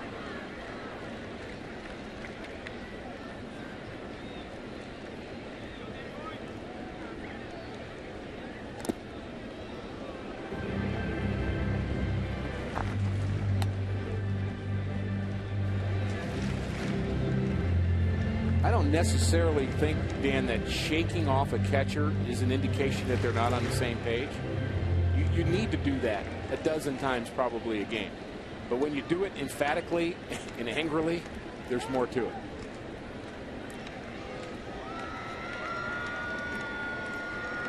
And you shake because you have a sense. I mean, there's 2 ways to do it, maybe 3 ways to attack a hitter. So it's not as if there's one definitive way to do it. Shaking's part of the game. 2-2 and Adams out in front. Marquis has been doing that more so in this game than I can ever remember. Just floating what looks to be a changeup. And it's coming in around 70 miles an hour. That's probably the split. The 2-2 pitch. There it was again, and Adams hits a rope into right. Yachty lost his helmet, and he's chugging into third. Adams, the first time, Rick, was out in front on the initial at bat, hits a screamer to right. Last time, in his second at bat, out in front, off the end of the bat, little squibber towards third, and this time looked to be out in front again, but still stayed back just enough. There it is. The downward movement was there. But so was Adams' hands. That's why he lost his helmet. I don't blame him. He didn't just discard it for fun. No.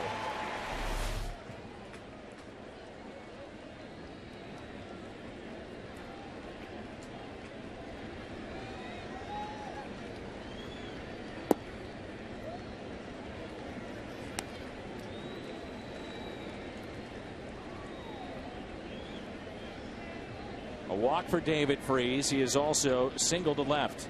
Runners at first and third. Activity now in the Padres bullpen. The Cardinals owning a 3-run lead.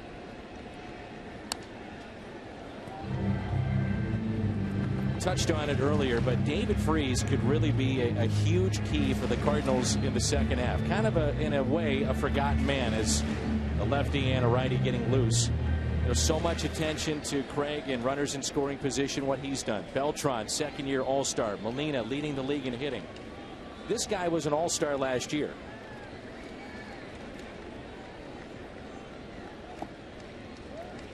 If I had to say 2 Cardinals that you'd like to have a big offensive second half, who would they be?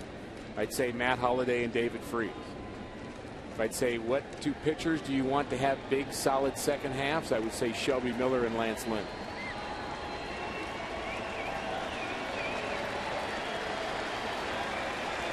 The 2-1 pitch. These fans come alive here in the bottom of the 6th. Chance here for David Freese to do some damage. 3 balls, 1 strike.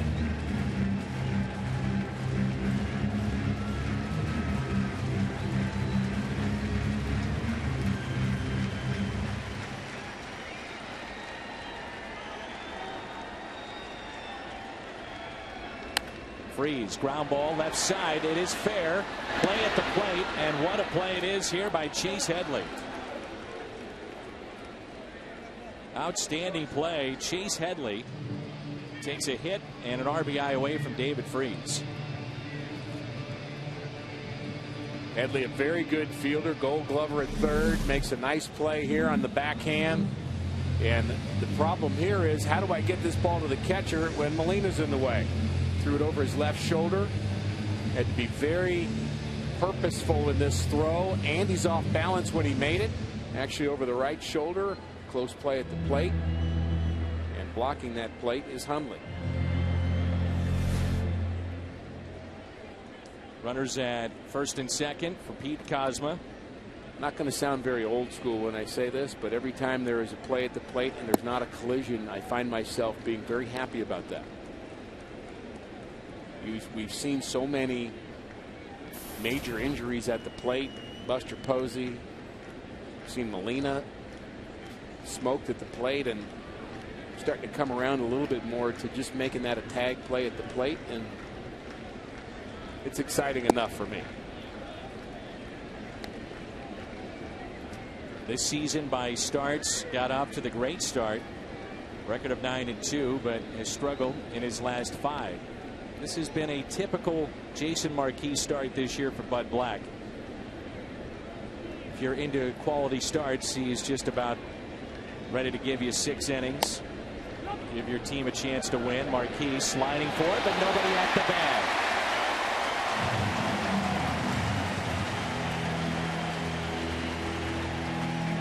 And it looks like Marquis was upset with his first baseman. And now the bases are loaded.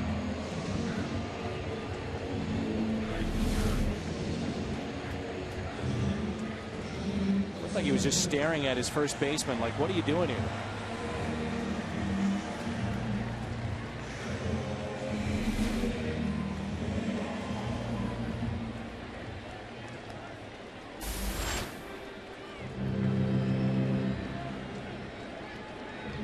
Sense that Hundley asked him the question, are you still with us? And he said, yep, I'm good. Again, I like the passion that Jason Marquis has, but you can't allow your frustration to affect what you do going forward. And I think he's made a nice career out of harnessing that strength that he has, that temper that he has, the stubbornness that he has. Jake Westbrook up the middle. He's 3 for 3. 1 run is in as Westbrook is the hitting star tonight.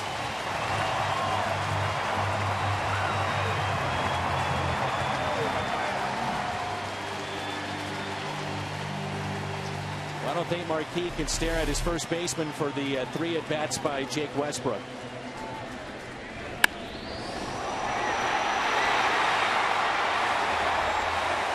Love that reaction.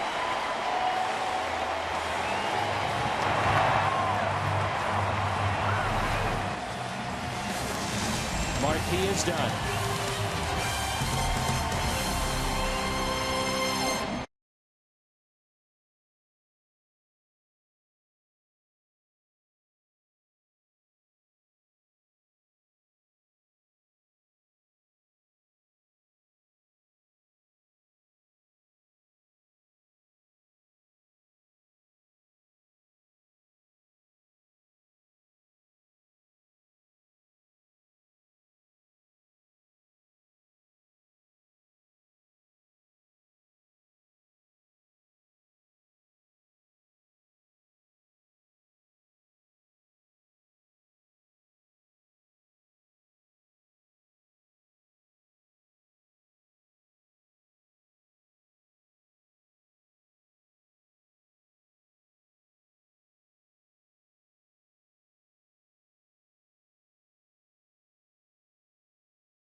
Matt Carpenter. Carpenter, pre-All-Star ranks among Cardinals second basemen. What a year he has had. First in runs, second in hits, tied for second in RBIs, average at 321. And by the way, Matt Carpenter, just doing the numbers here, is now hitting 331 as a Cardinal leadoff man. 331 in this leadoff spot, and his on-base percentage well above 400. And he has a chance to put this game out of reach. Bases loaded, one down. Hines is the new pitcher, a lefty. This will be our Chevy call to the pen. And a look at Hines. Just 5'11", 200 pounds. He was a AAA starter a year ago, his first year in the big leagues. And he pitched collegiately at Texas Tech. 2-0. Carpenter tonight is grounded out to second. Walked in the third, and an RBI double. And a run scored back in the fifth. The story tonight, the pitching and the hitting. Maybe the hitting more so than the pitching of Jake Westbrook, who is 3 for 3. First career multi-hit game. Remember all those years for Jake with the Cleveland Indians. The DH in play. Do you believe it's been 40 years of the designated hitter? 40th anniversary this season of the DH. I remember watching Ron Blomberg do it for the first time on television.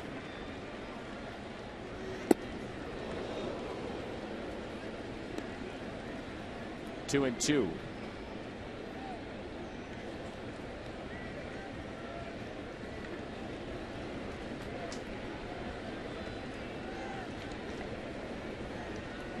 Westbrook 3 for 3, pair of runs that he has scored, and also the RBI, his second of the year. The 2-2. Carpenter hits it out of play.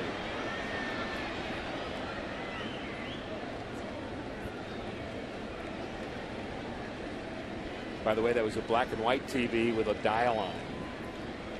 And your poor mother was top of the roof with a hanger. She was the antenna. That's right. She told me that when she was in the booth earlier this year. Don't remind me. Oh, she's been bragging about it ever since. Here's a 2-2. Misses in. Full count with the bases loaded. This is where Carpenter, to me, has made himself into a major league hitter. I mean, he is so tough, deep into counts, and against a lefty as this crowd comes alive.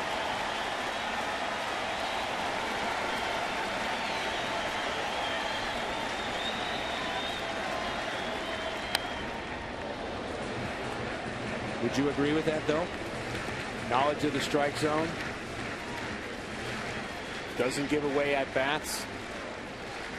The worst kind of hitter to face from a pitcher's point of view is somebody that knows the strike zone.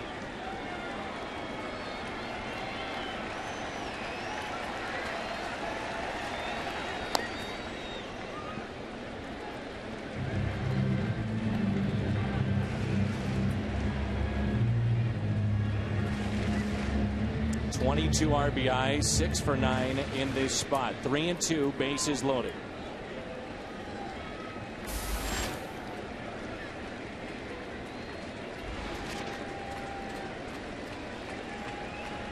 Carpenter, a liner into right, that'll get down. One run is in. Here comes another. Matt Carpenter picking up where he left off in the first half. 3 RBIs tonight. On base for the third time. And bust this game open, 6-0 St. Louis.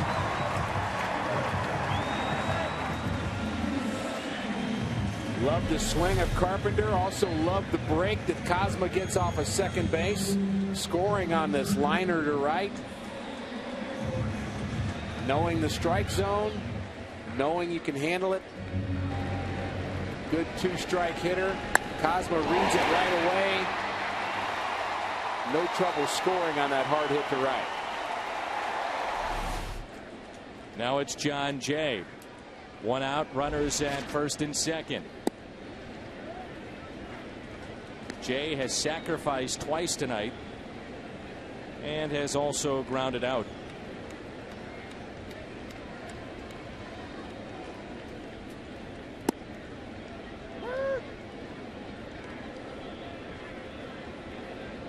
Last 5 times Cardinals have had a pitcher with 3 hits in a game. Waino did it a couple of times. So did Marquis. 4-6-3 on the double play. Big inning for St. Louis. It's a big night for that man, Jake Westbrook. Cardinals on top by 6 runs.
They're cool. May 19th. Remember this Sunday afternoon, Kyle Loesch upset with the Cardinals bunting. Thought he heard something from their dugout as well, so it created some anxiety and some frustration for him. And Jason Marquis had some frustration of his own and really targeted in a lot of directions for Jason Marquis. Was it against himself, his catcher, his infield? Just the results, who knows? But it's awful tough pitching against your former team. You've got a lot of emotions. You want to do well, and harnessing those emotions, not an easy thing to do.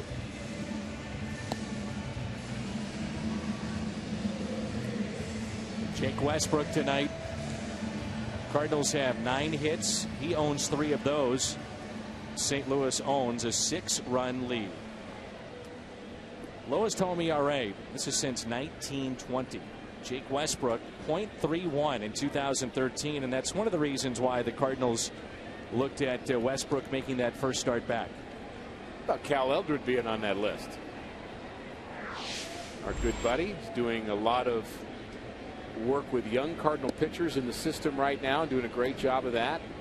Think about all the good young arms that are coming up, and there are plenty of other coaches that deserve a lot of credit for helping that development, but now Cal's part of that staff.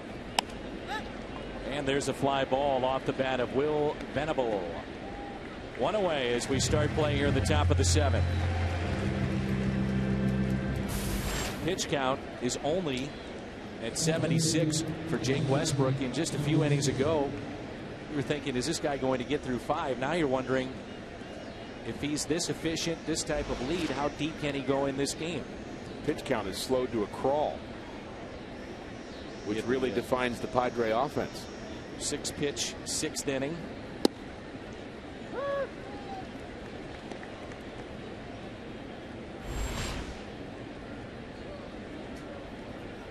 Look at that. So 11 pitches total in the 5th and the 6th. There's a single up the middle for Amaristo. 1 out base hit. He's on base for the 2nd time.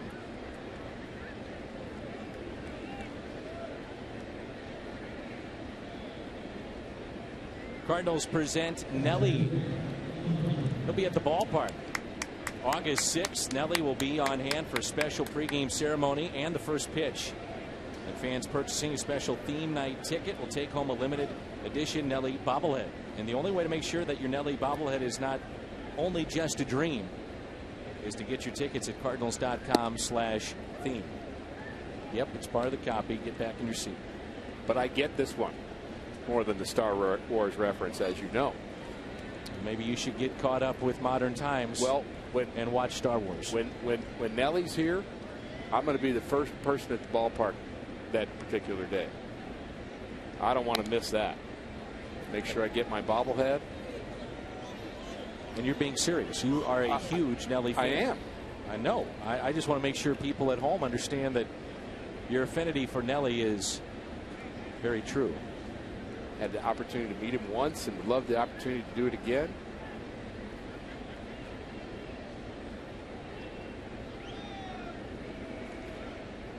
Mark Kotsay is on deck.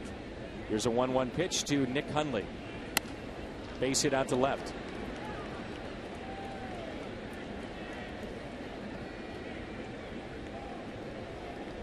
Will the Lunatics be on hand? The St. Lunatics? I don't know. I'm hoping. Murphy Lee?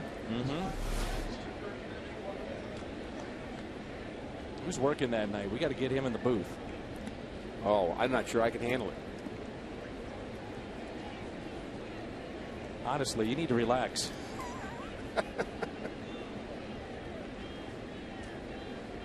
Played Major League Baseball, all right?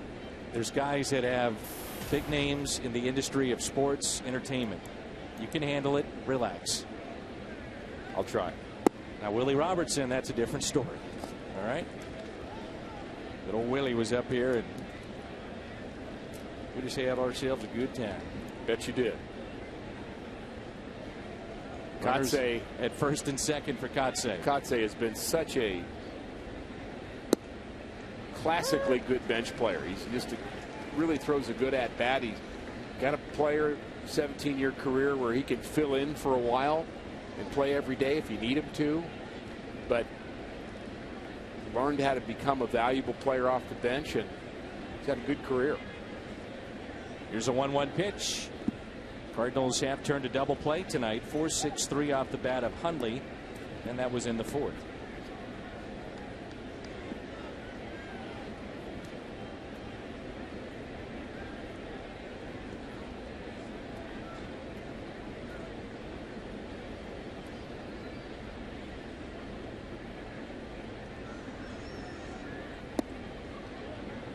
See Yachty trying to frame that up. Right-hander getting loose in the pen now.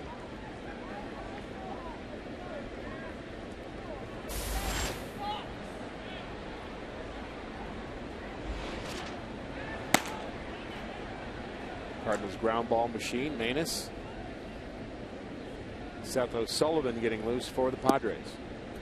Same pitch, call the ball. So there's what you're talking about. Kotsay coming off the bench, and all of a sudden, yep, it's the bases loaded and only one out.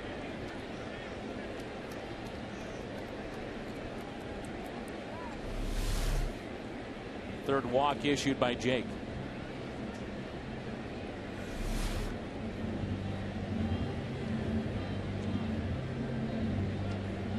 Always looks so obvious when we show the box and we see the ball outside the box and we say, well, clearly that's a ball. Well, it's not so clear when you're standing at the plate and the guy's throwing at 90 miles an hour, and you're really talking about in that difference on that box, what, 2 inches maybe? So not so obvious for the hitter at the time, and you have a judgment you have to make whether or not that's in the zone or not. The good hitters know that zone well.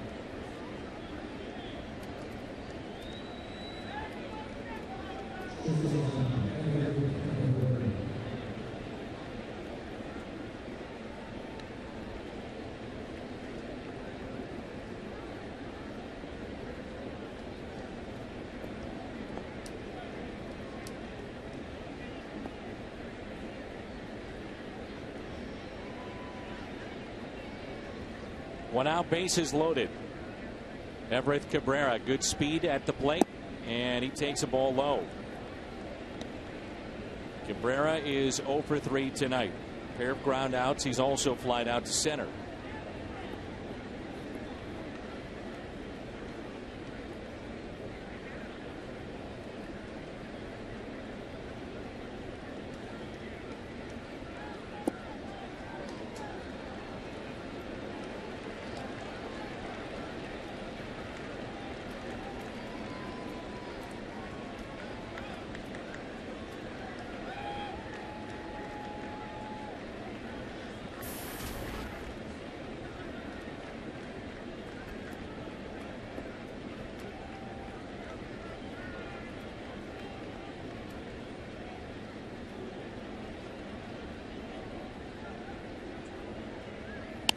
Line drive and over Kozma into left. 2 runs will score. That was just inches away from a potential double play. Instead, 2 runs score to make it 6-2. Cabrera drives in RBIs 26, 27, and that'll be it for Jake.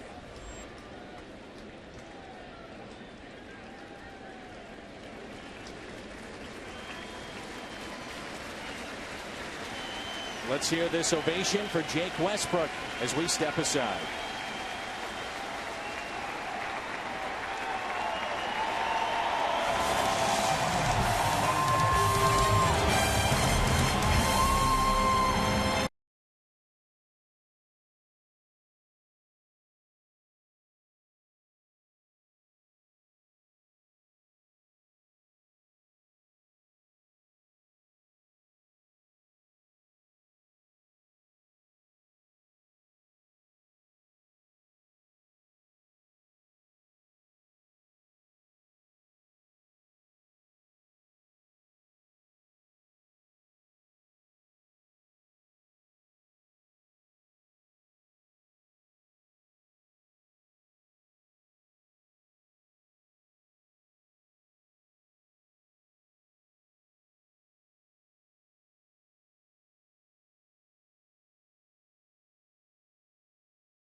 Homer Road, StubHub.com.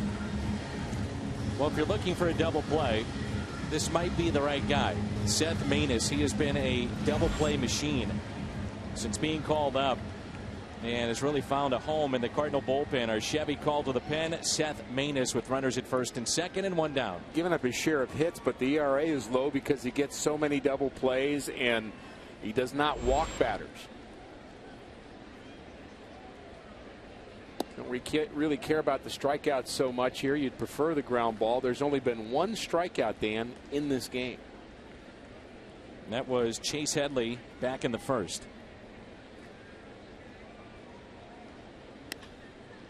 And a fly ball lifted down the left field line, giving Chase Allen Craig, and he's out of room. Maness is 5-1 in his 30 1/3. He's given up 36 hits. However, the double play has been a key for him. Opponents hitting .308 against him. So you look at those numbers, you say, well, hitters are having their way with Seth Maness, but he has the sinker to get that ground ball and get out of trouble. Yeah, what's the on-base percentage against it, though? Right. That, to me, is key. 1 ball, 1 strike. Of course, the stat is walks plus hits per innings pitched. To me, that's more important than average against.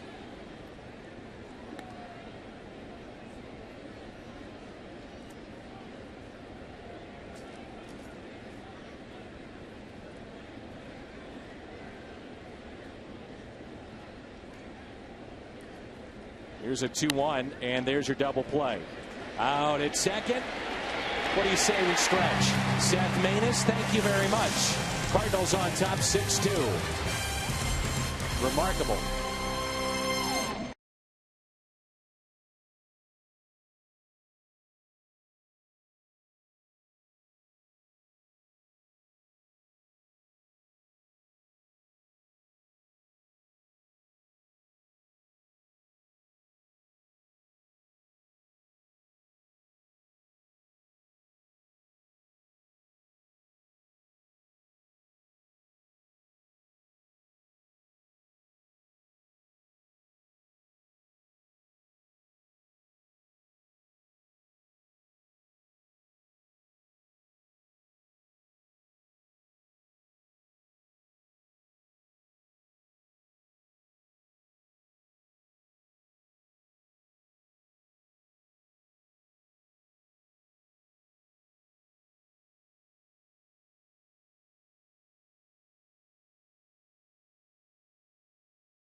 Carpenter, a part of 2 of them. This one with the throw. Very quick hands by Cosma at second. And then it's Matt Carpenter being prepared. He's ready, alert, looking for that double play opportunity with Manus on the mound. Turns it quickly. And 2 outs with 1 pitch is the way you want to get it done. The Cardinals 96 double play ground outs, the most forced in the National League by a long shot. The Phillies way behind at 78. And Jose Oquendo, nice to have him in that shot because he's part of teaching this Cardinal defense. This is O'Sullivan, our Chevy called to the pen. They've got Houston Street, Dale Thayer, Luke Gregerson, you mentioned earlier, Tim Stauffer, now Sean O'Sullivan.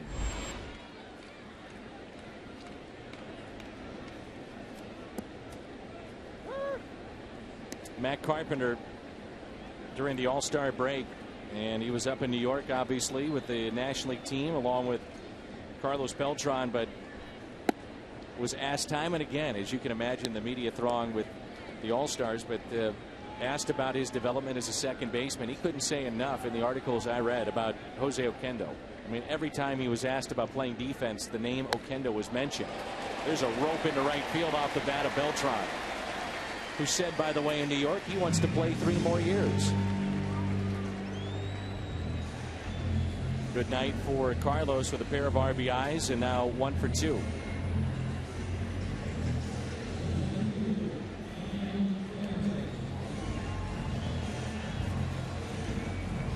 In steps Alan Craig.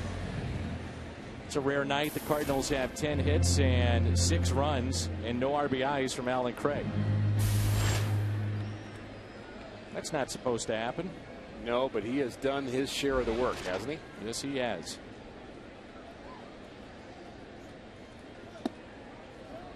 Sean O'Sullivan has played on 3 big league teams: the Angels, the Dodgers, the Kansas City Royals. Now his 4th, the San Diego Padres, and I'm going to go out on a limb and guess that he's Irish.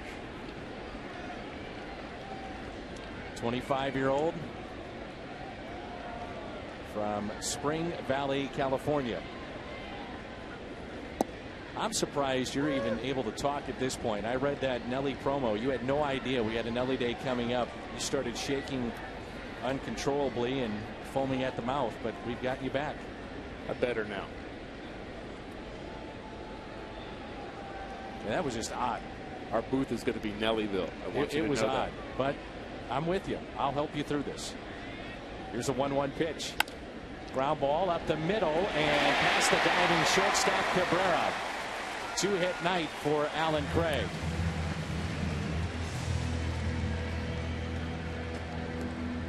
Second single for Alan Craig, and both have been up the middle.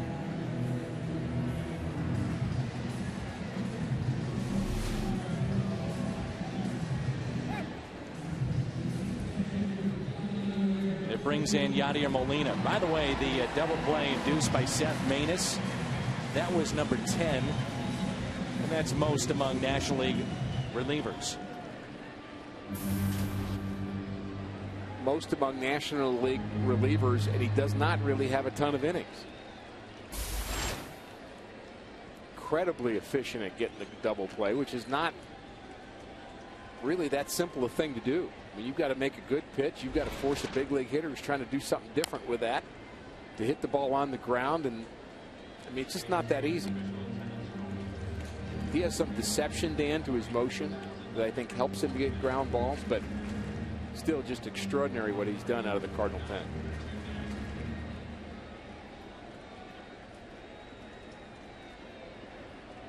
No activity right now in the Cardinals pen, so Manus could be out there for the 8th. Pretty unflappable kind of personality, so. too. Yachty waits on it and hits it into the corner in left. 1 run is in. That's Beltran. Come on, Alan Craig. He's chugging home. Relay to the plate is not in time. Yachty drives in 2.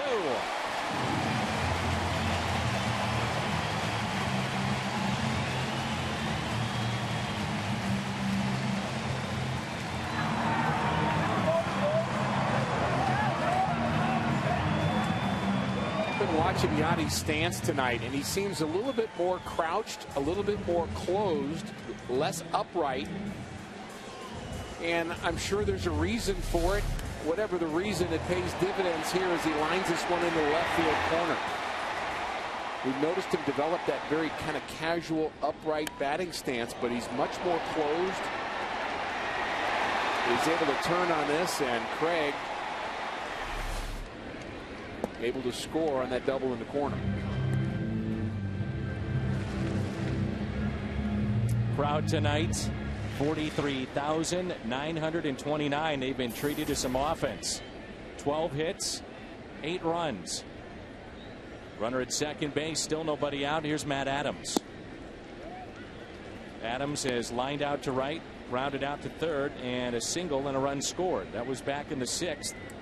That single went to right.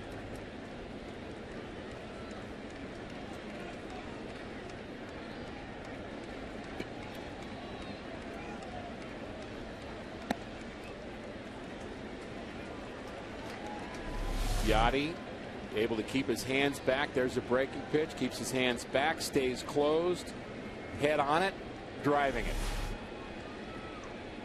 Not a huge difference, Dan, I would say, in terms of his batting stance tonight, but it's obvious to me that it's slightly different. He's made an adjustment. He's only hitting 341 going into the game. You might as well make some adjustments.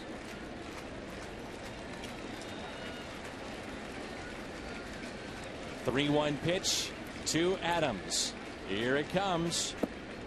And he walked him. This is where this lineup, if you're the opposing team, can be unforgiving. When you've got guys contributing up and down. And remember, it was, I don't want to say small ball, but just smart baseball early on with Jay dropping down a couple of bunts. But then you have Carpenter, Beltran, Craig, Molina, Adams. Freese has been on base a couple of times. It's unforgiving. You have guys that can pile on. And you got no real room to breathe anywhere. Say David Freese is not having the best year of all the Cardinals offensively, but he's not easy to pitch to. And he can hurt you with one swing of the bat. You have to be careful with him. And not easy to pitch to this Cardinals lineup.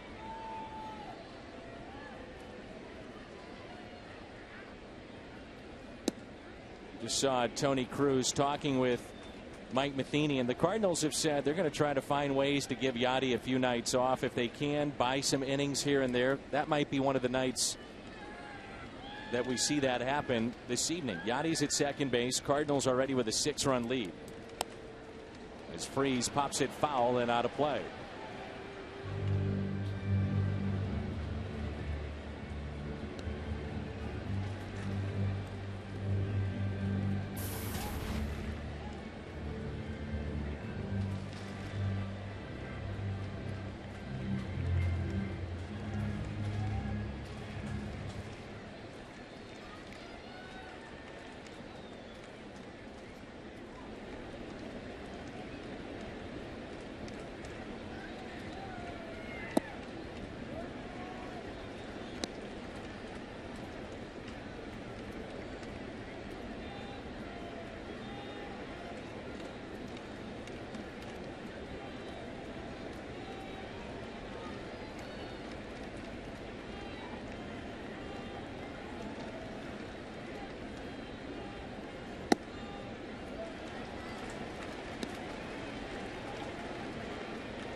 Freese hits it sharply to second, and it's a double play for 6-3. Advancing, Molina to third base.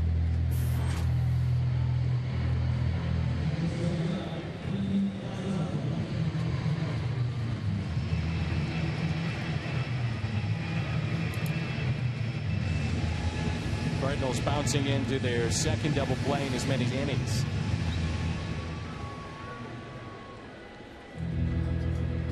Early on, the Cardinals held in check, but since that time have piled on.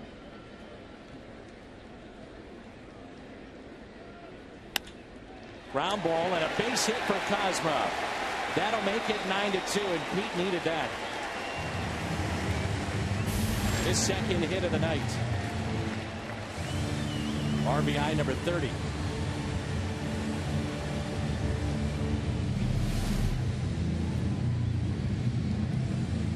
It's as good a at-bat as we've seen from Pete Kozma in the last couple of weeks. He just really turned on that pitch. Good for Pete. Now 2 hits in this game. Runs scored, RBI. And it's Rob Johnson. Nice debut for Rob Johnson as Fernando Salas is up and throwing. Johnson tripled first at bat for the Cardinals at Wrigley Field.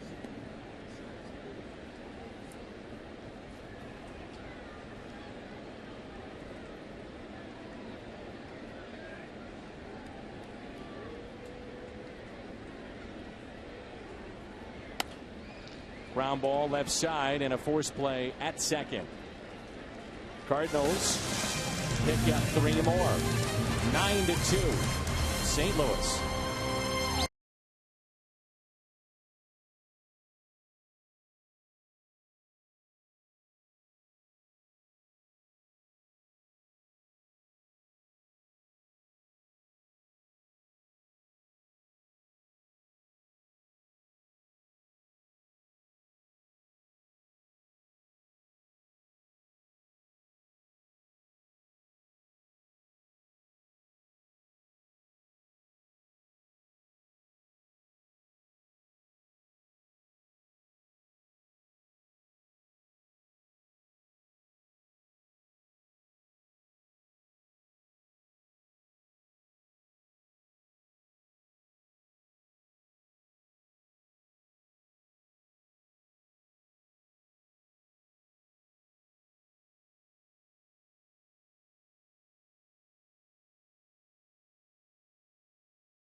In with Pat Paris.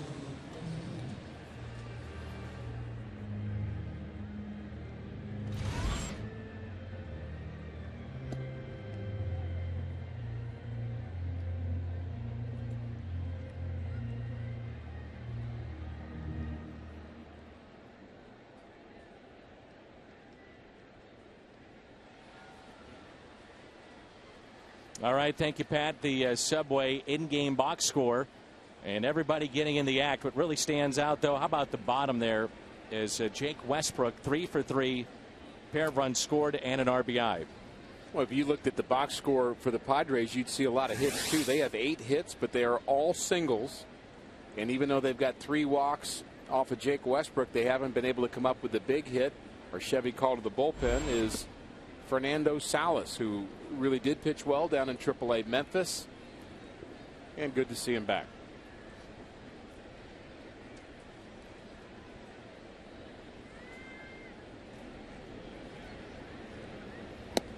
Think about guys like Keith Butler. He's called up. You're trying to get him work and keep him sharp. Young pitcher at this level, tough to do. I like what I saw out of Keith Butler when he was here. I liked his deception, liked his arm angle, had good sink, had good kind of that. I liked his mound presence and his changeup. There were times where he had some control issues, but nothing extraordinary. Just needs to pitch.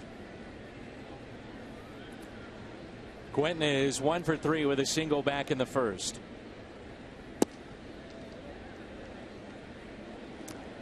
Three and one.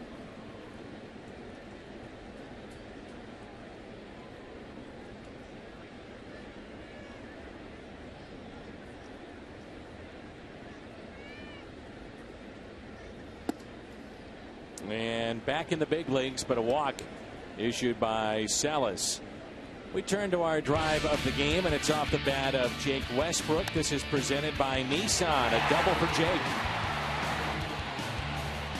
He's back in the fifth. He scored a pair of runs. Nissan drive of the game. So leadoff walk, and it's Salas in relief of Seth Maness, who got the double play. And here is Yonder Alonso, who singled. He's lined out and also grounded out.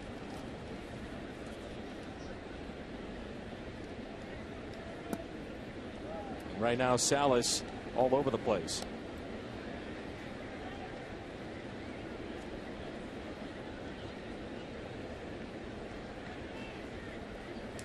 Randy Choate getting loose quickly.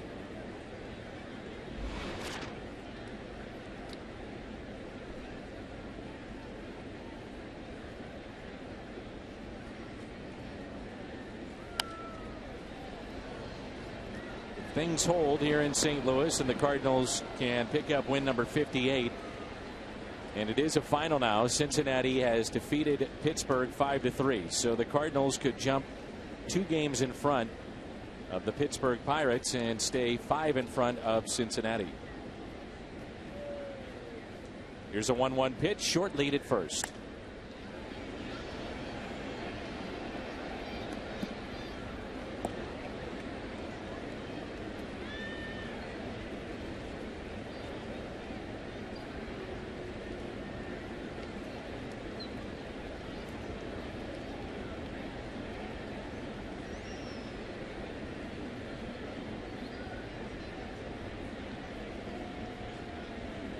One-two pitch, and it's out of play. Congratulations to our good buddy Mark Taylor of Cardinals Care and his wife Julie. Proud new parents, Jackson Harris Taylor, the newest Cardinal fan. Jackson Harris Taylor. Mom and Jackson are doing well, so congratulations to Mark and also Julie. Mark is one good dude down here and does a lot for our community behind the scenes with Cardinals Care. So congratulations to Mark and Julie on the birth of your baby boy.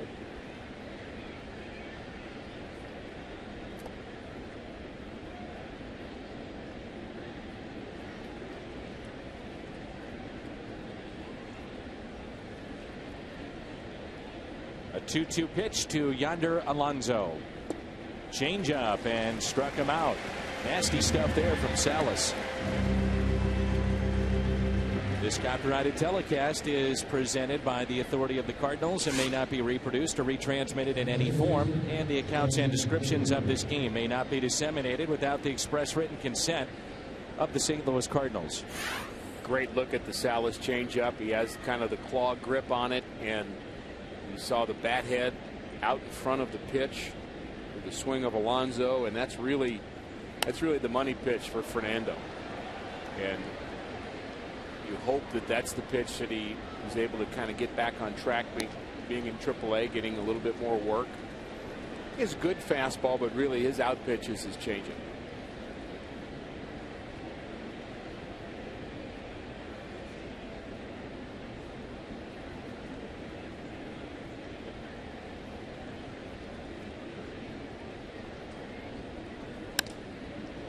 Fly ball lifted out to deep right center field. That'll stay in the ballpark as Jay is there near the track to make the catch.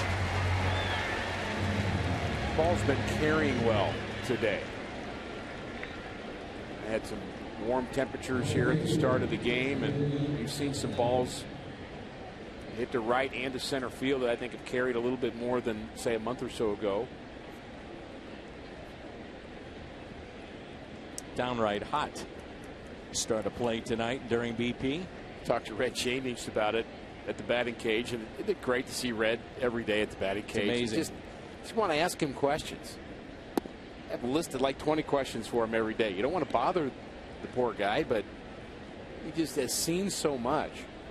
And we were chatting about the heat, and he goes, you know, it's been hot before here. And what he said is, He said he admitted it was hot today. He said, but players find a way. That's what he said to me. He said, players find a way. It's like a doubleheader. When you run out of energy and it's late in August, he said players find a way. And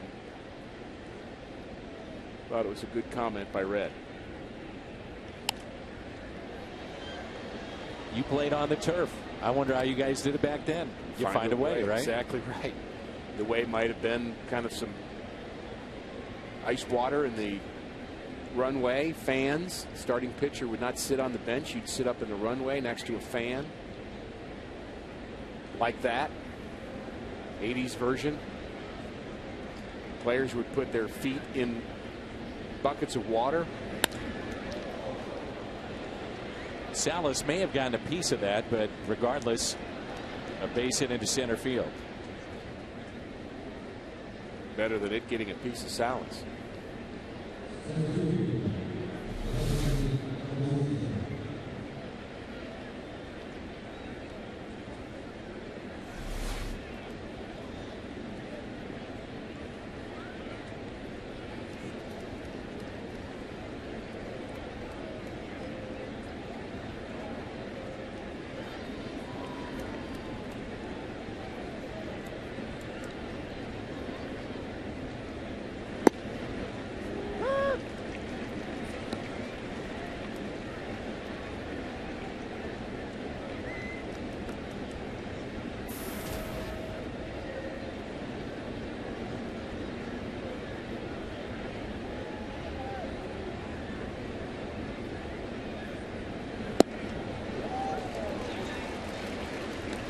Fastball has a little more life on it too. It hasn't found the strike zone every time he's thrown it, but the ball's hopping. 0-2 on Amarista.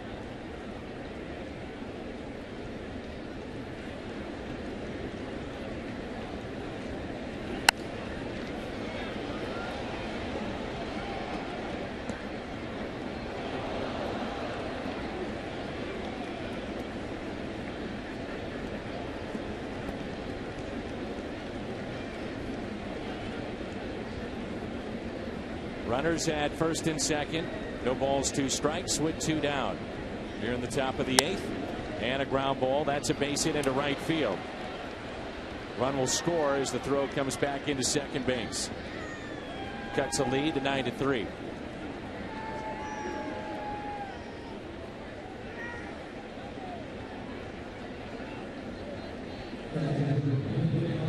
Leadoff walk, still the culprit here for Fernando Salas. Pitch location, down and away, not a bad location. Ground ball single to right. Would be harmless had he not walked Carlos Quentin to start this inning.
Two strikes on Nick Hundley.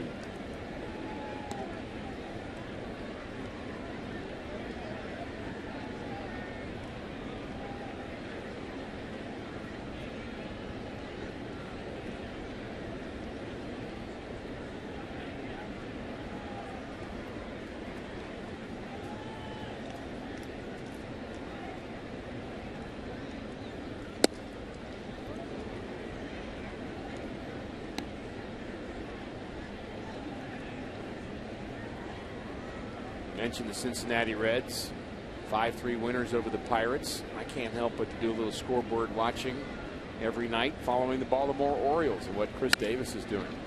Speaking of home runs, lifted into deep left center field. John Jay is there and makes the catch. Basket catch by Jay as he tracks it down.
Uverse Rewind. Game summary, and it's all St. Louis tonight as we move to the home half of the 8th. 9-3 Cardinals. Big night, Rick, for Jake Westbrook. Offensively and with his right arm. 3 for 3, 2 runs scored. He had a double in that mix, but he also pitched very well. 6 1/3 innings, 2 runs. ERA now at 2.88. Continues to pitch very well here at Busch Stadium.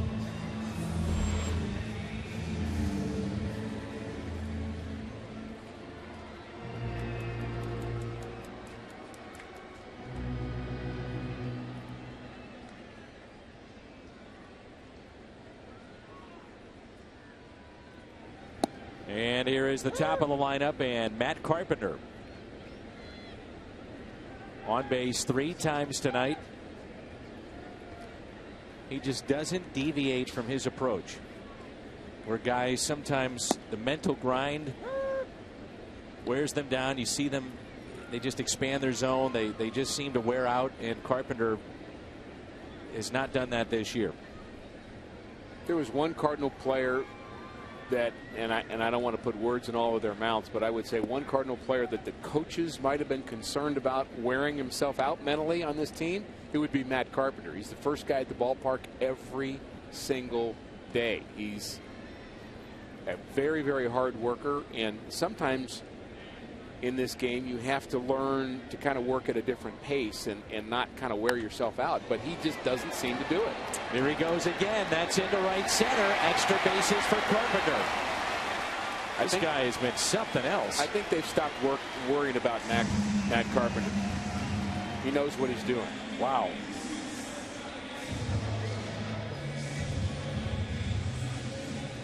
Well, the numbers you'll see here is pre-All-Star break. And he is in elite categories when you think about hits, but you also mix in the on-base percentage and what he's done from the leadoff spot, and it's one of the best first halves in the history of Cardinals baseball. Look at the names that are on this list. Allen, Craig, and Carpenter both on it.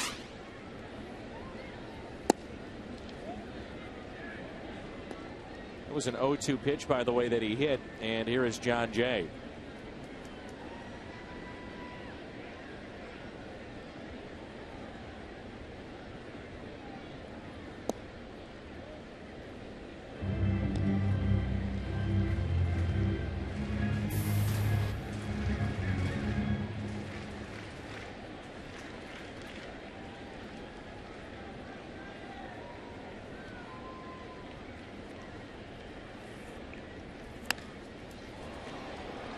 Fly ball lifted out to left.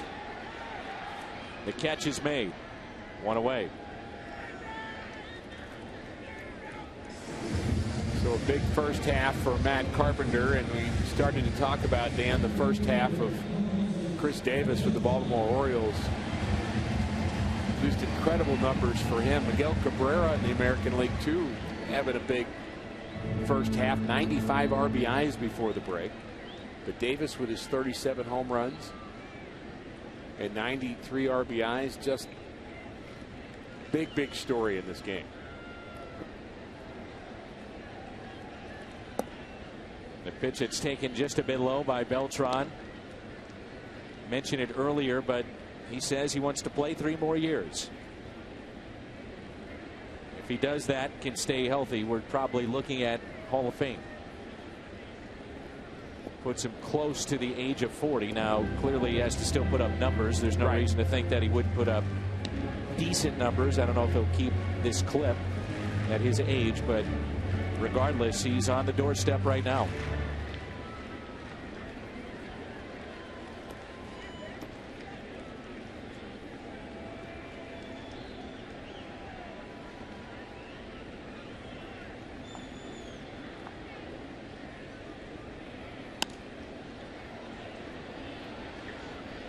And a foul ball. I always maintain for athletes as they age, in baseball in particular, and hitters in particular, we focus a lot on their strength maybe waning as we get older, and their flexibility and injuries and all that. But I think eyesight and vision, the ability to be able to read the baseball and see it, I think is underrated in that. I think a lot of players, when they get older, they just don't see the ball as well. So yes, your body deteriorates, but part of that deterioration is your eyesight. I've told this story before, but Beltran last year told me he used to have a machine in Kansas City and did eyesight drills. And it would fire out a tennis ball that had a number on it. He would try to look and locate the number and follow it all the way in to where the catcher would be. Not swing the bat, but just train his eyes to really follow the baseball in. And, you know, it makes a lot of sense. Why wouldn't you want to try to train your eyes to stay as sharp as they can? And as you mentioned, it's one of the most important aspects of the game. It's underrated. I think we just take it for granted.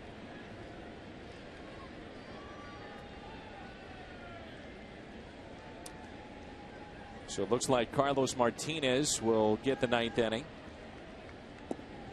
And here is Alan Craig with 2 outs and a runner in scoring position. 21 hits with 2 outs and runners in scoring position in the first half.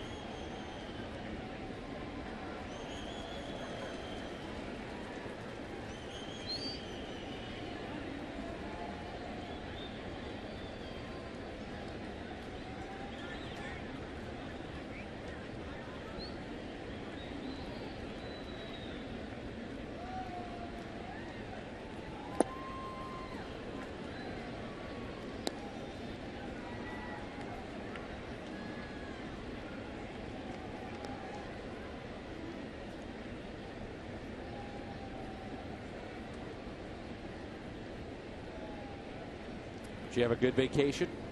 Outstanding. Outstanding. Very restful.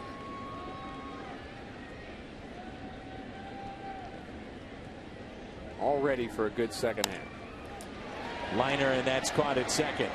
Good to be back with you, Dan. Yep. Same for me, Rick.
discover the smooth and distinctive Budweiser Black Crown.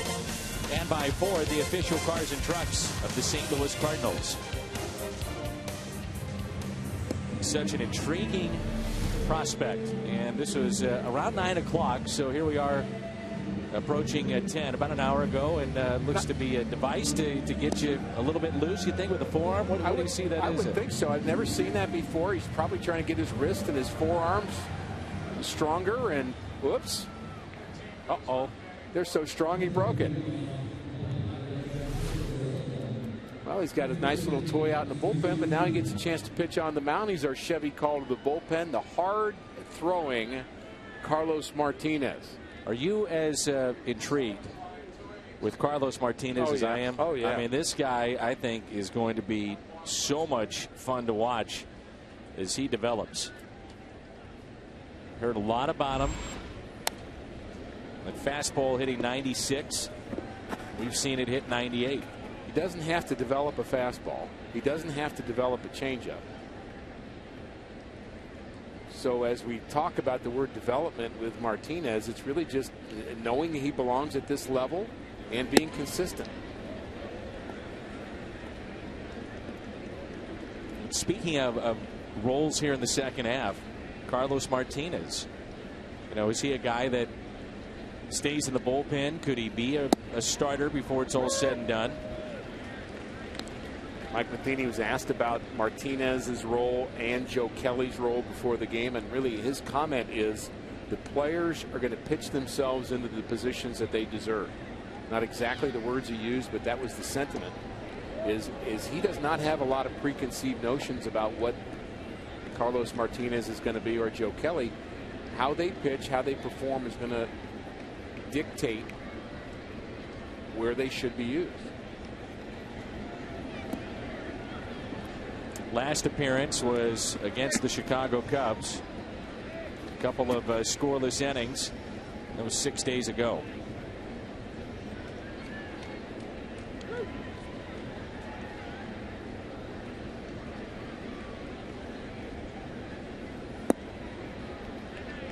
Leadoff walk. Our player of the game, presented by Budweiser, is Cardinals starter Jake Westbrook. 6 1/3, 8 hits, 2 earned runs. His ERA at home is under 1. But that's not the story. It was what he did at the plate. Couple runs scored, 3 hits, RBI. Jake Westbrook, our Budweiser player of the game. I like what he did with his arm too, but the fact that he was able to get 3 hits and score the 2 runs, and really at the time the Cardinals offense wasn't much yet. They piled on in the 6th and 7th innings. But Jake got him going.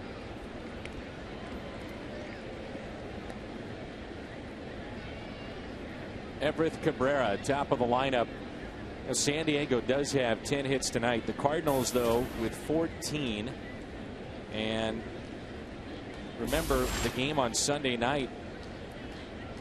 Cardinals had, what, 21 hits, I believe, in that game. So 30 plus here in the last 2.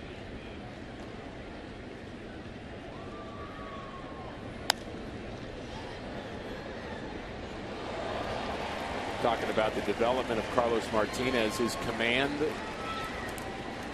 hasn't been bad at the minor league level. I wouldn't say that he has impeccable control. He had 90 walks in 248 innings through last season, which is maybe a little higher than you'd like, but not much.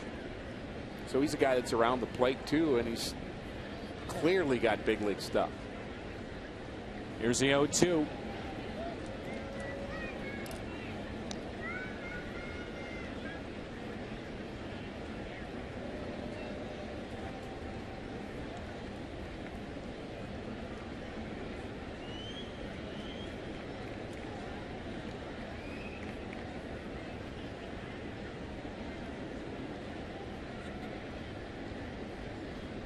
One-two pitch by Martinez. 2-2. Mentioned earlier tonight, Cincinnati defeats Pittsburgh 5-3.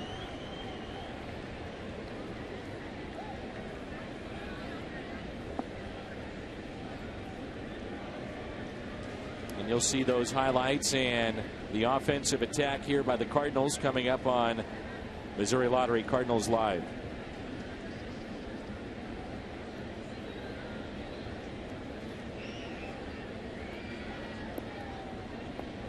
Not many times have the Cardinals traded with the Chicago Cubs, but one of those was Todd Zeile.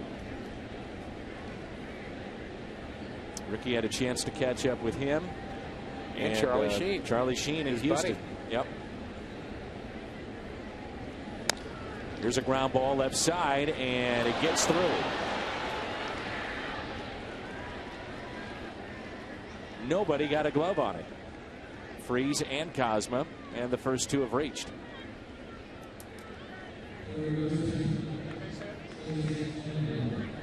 Classic seeing eye base hit.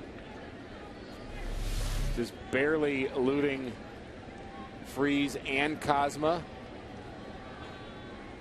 Cosma alertly headed to third, knowing that David Freese had vacated his position. Reality is they probably were not going to throw out Cabrera anyway. Fly ball out to deep center. There goes Jay. He won't get it this time. Ground rule double, and a run will score. The last thing that Mike Matheny wanted to do was have to go back to his bullpen, but he may have to before this one is over.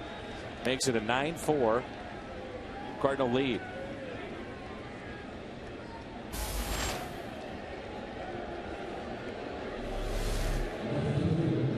Come to the ballpark, you better be ready, whether you're between the white lines or out in center. Get ready. They didn't get a good jump on this, did they? No. I'm not talking about John Jay. We're talking about the fans. Ninth inning, hard to stay focused out there in the bleachers.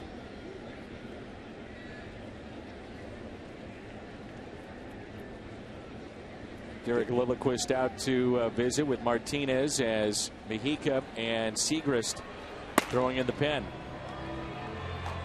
Edward Mejica, by the way, on the cover of this month's edition of Cardinals Magazine. They do that magazine now digitally. Very interesting article in there about the kind of anatomy of being a closer and whether or not it's better to have the kind of the one trick pitch or the nasty fastball, the command, and good story on a number of different relievers that the Cardinals have had over the years. It really kind of goes both ways with that. Mejica's certainly not known for his exploding fastball. He's a former Padre, but he certainly has had an outstanding season worthy of being an all-star. It's cardinals.com/publications to pick up Cardinals Magazine. Here's Carlos Quentin with runners at second and third. Padres at one time had Ernesto Frieri, who's closing games, Mojica, Gregerson. Very good bullpen. There's no doubt. Yeah. Mike Adams, all in the same bullpen.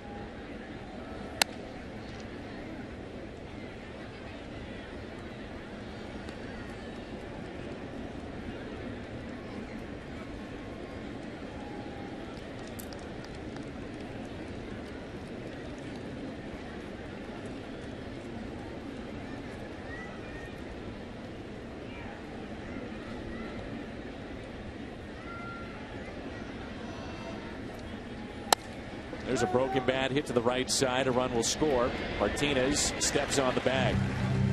One away. Runner advances to third. 9-5.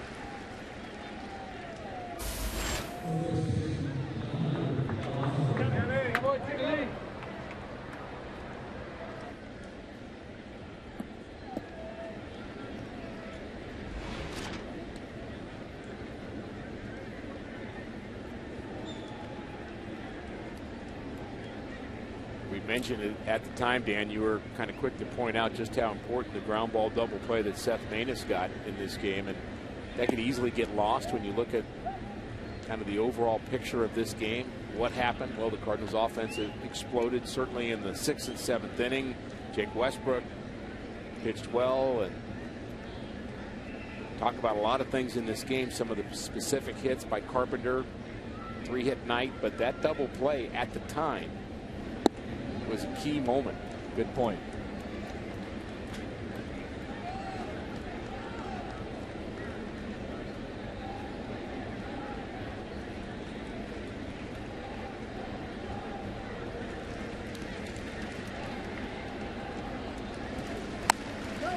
And that's a base hit into right. It's now 9-6. And Mike Matheny, I think, has seen enough. We'll see if he makes the move here. Base hit, RBI, Yonder Alonso.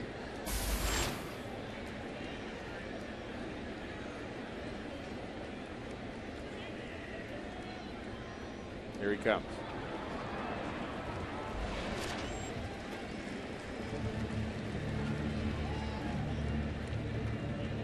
So that'll be it for Carlos Martinez. Still a ways to go in this ball game. Mejica coming on.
And it's 9-6.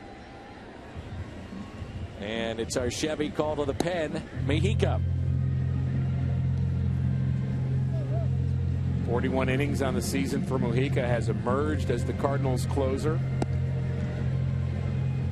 Only 2 walks, 34 strikeouts, and more often than not, he's right on time. The Cardinals running into some trouble here in the 9th inning. Not a good night for Carlos Martinez. He has much better nights ahead, that's for sure.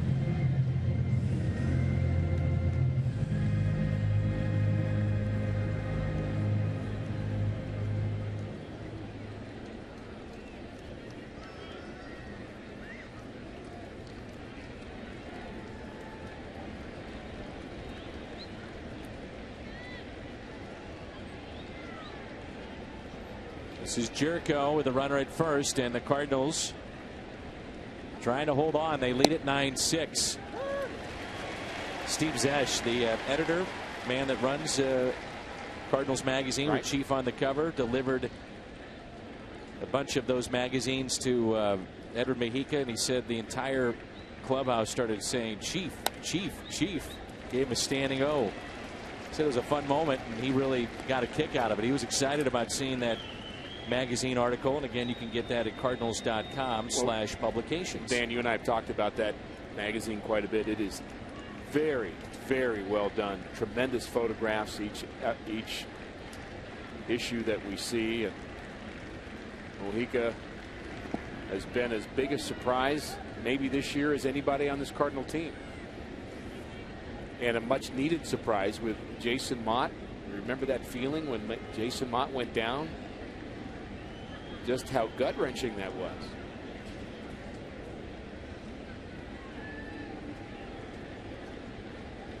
Here's a 1-2.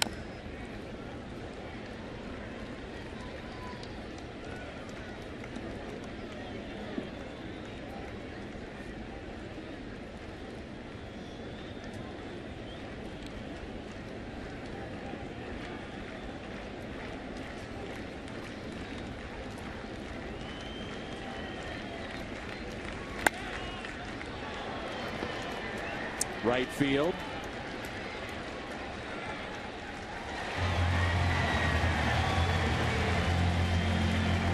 There's 2 away. Now, these are the kind of nights you wish you didn't have to go to Edward Mejica. Will he hold up this season? I think that's a question mark for the Cardinals right now, too.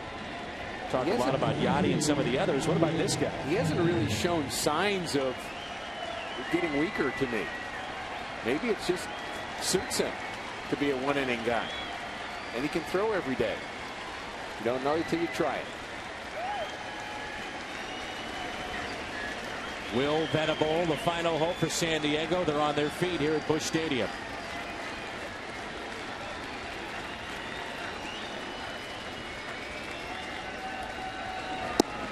Strike 1. Fielders indifference.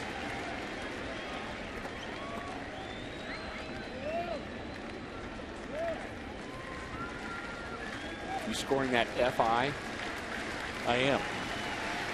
I don't miss a beat.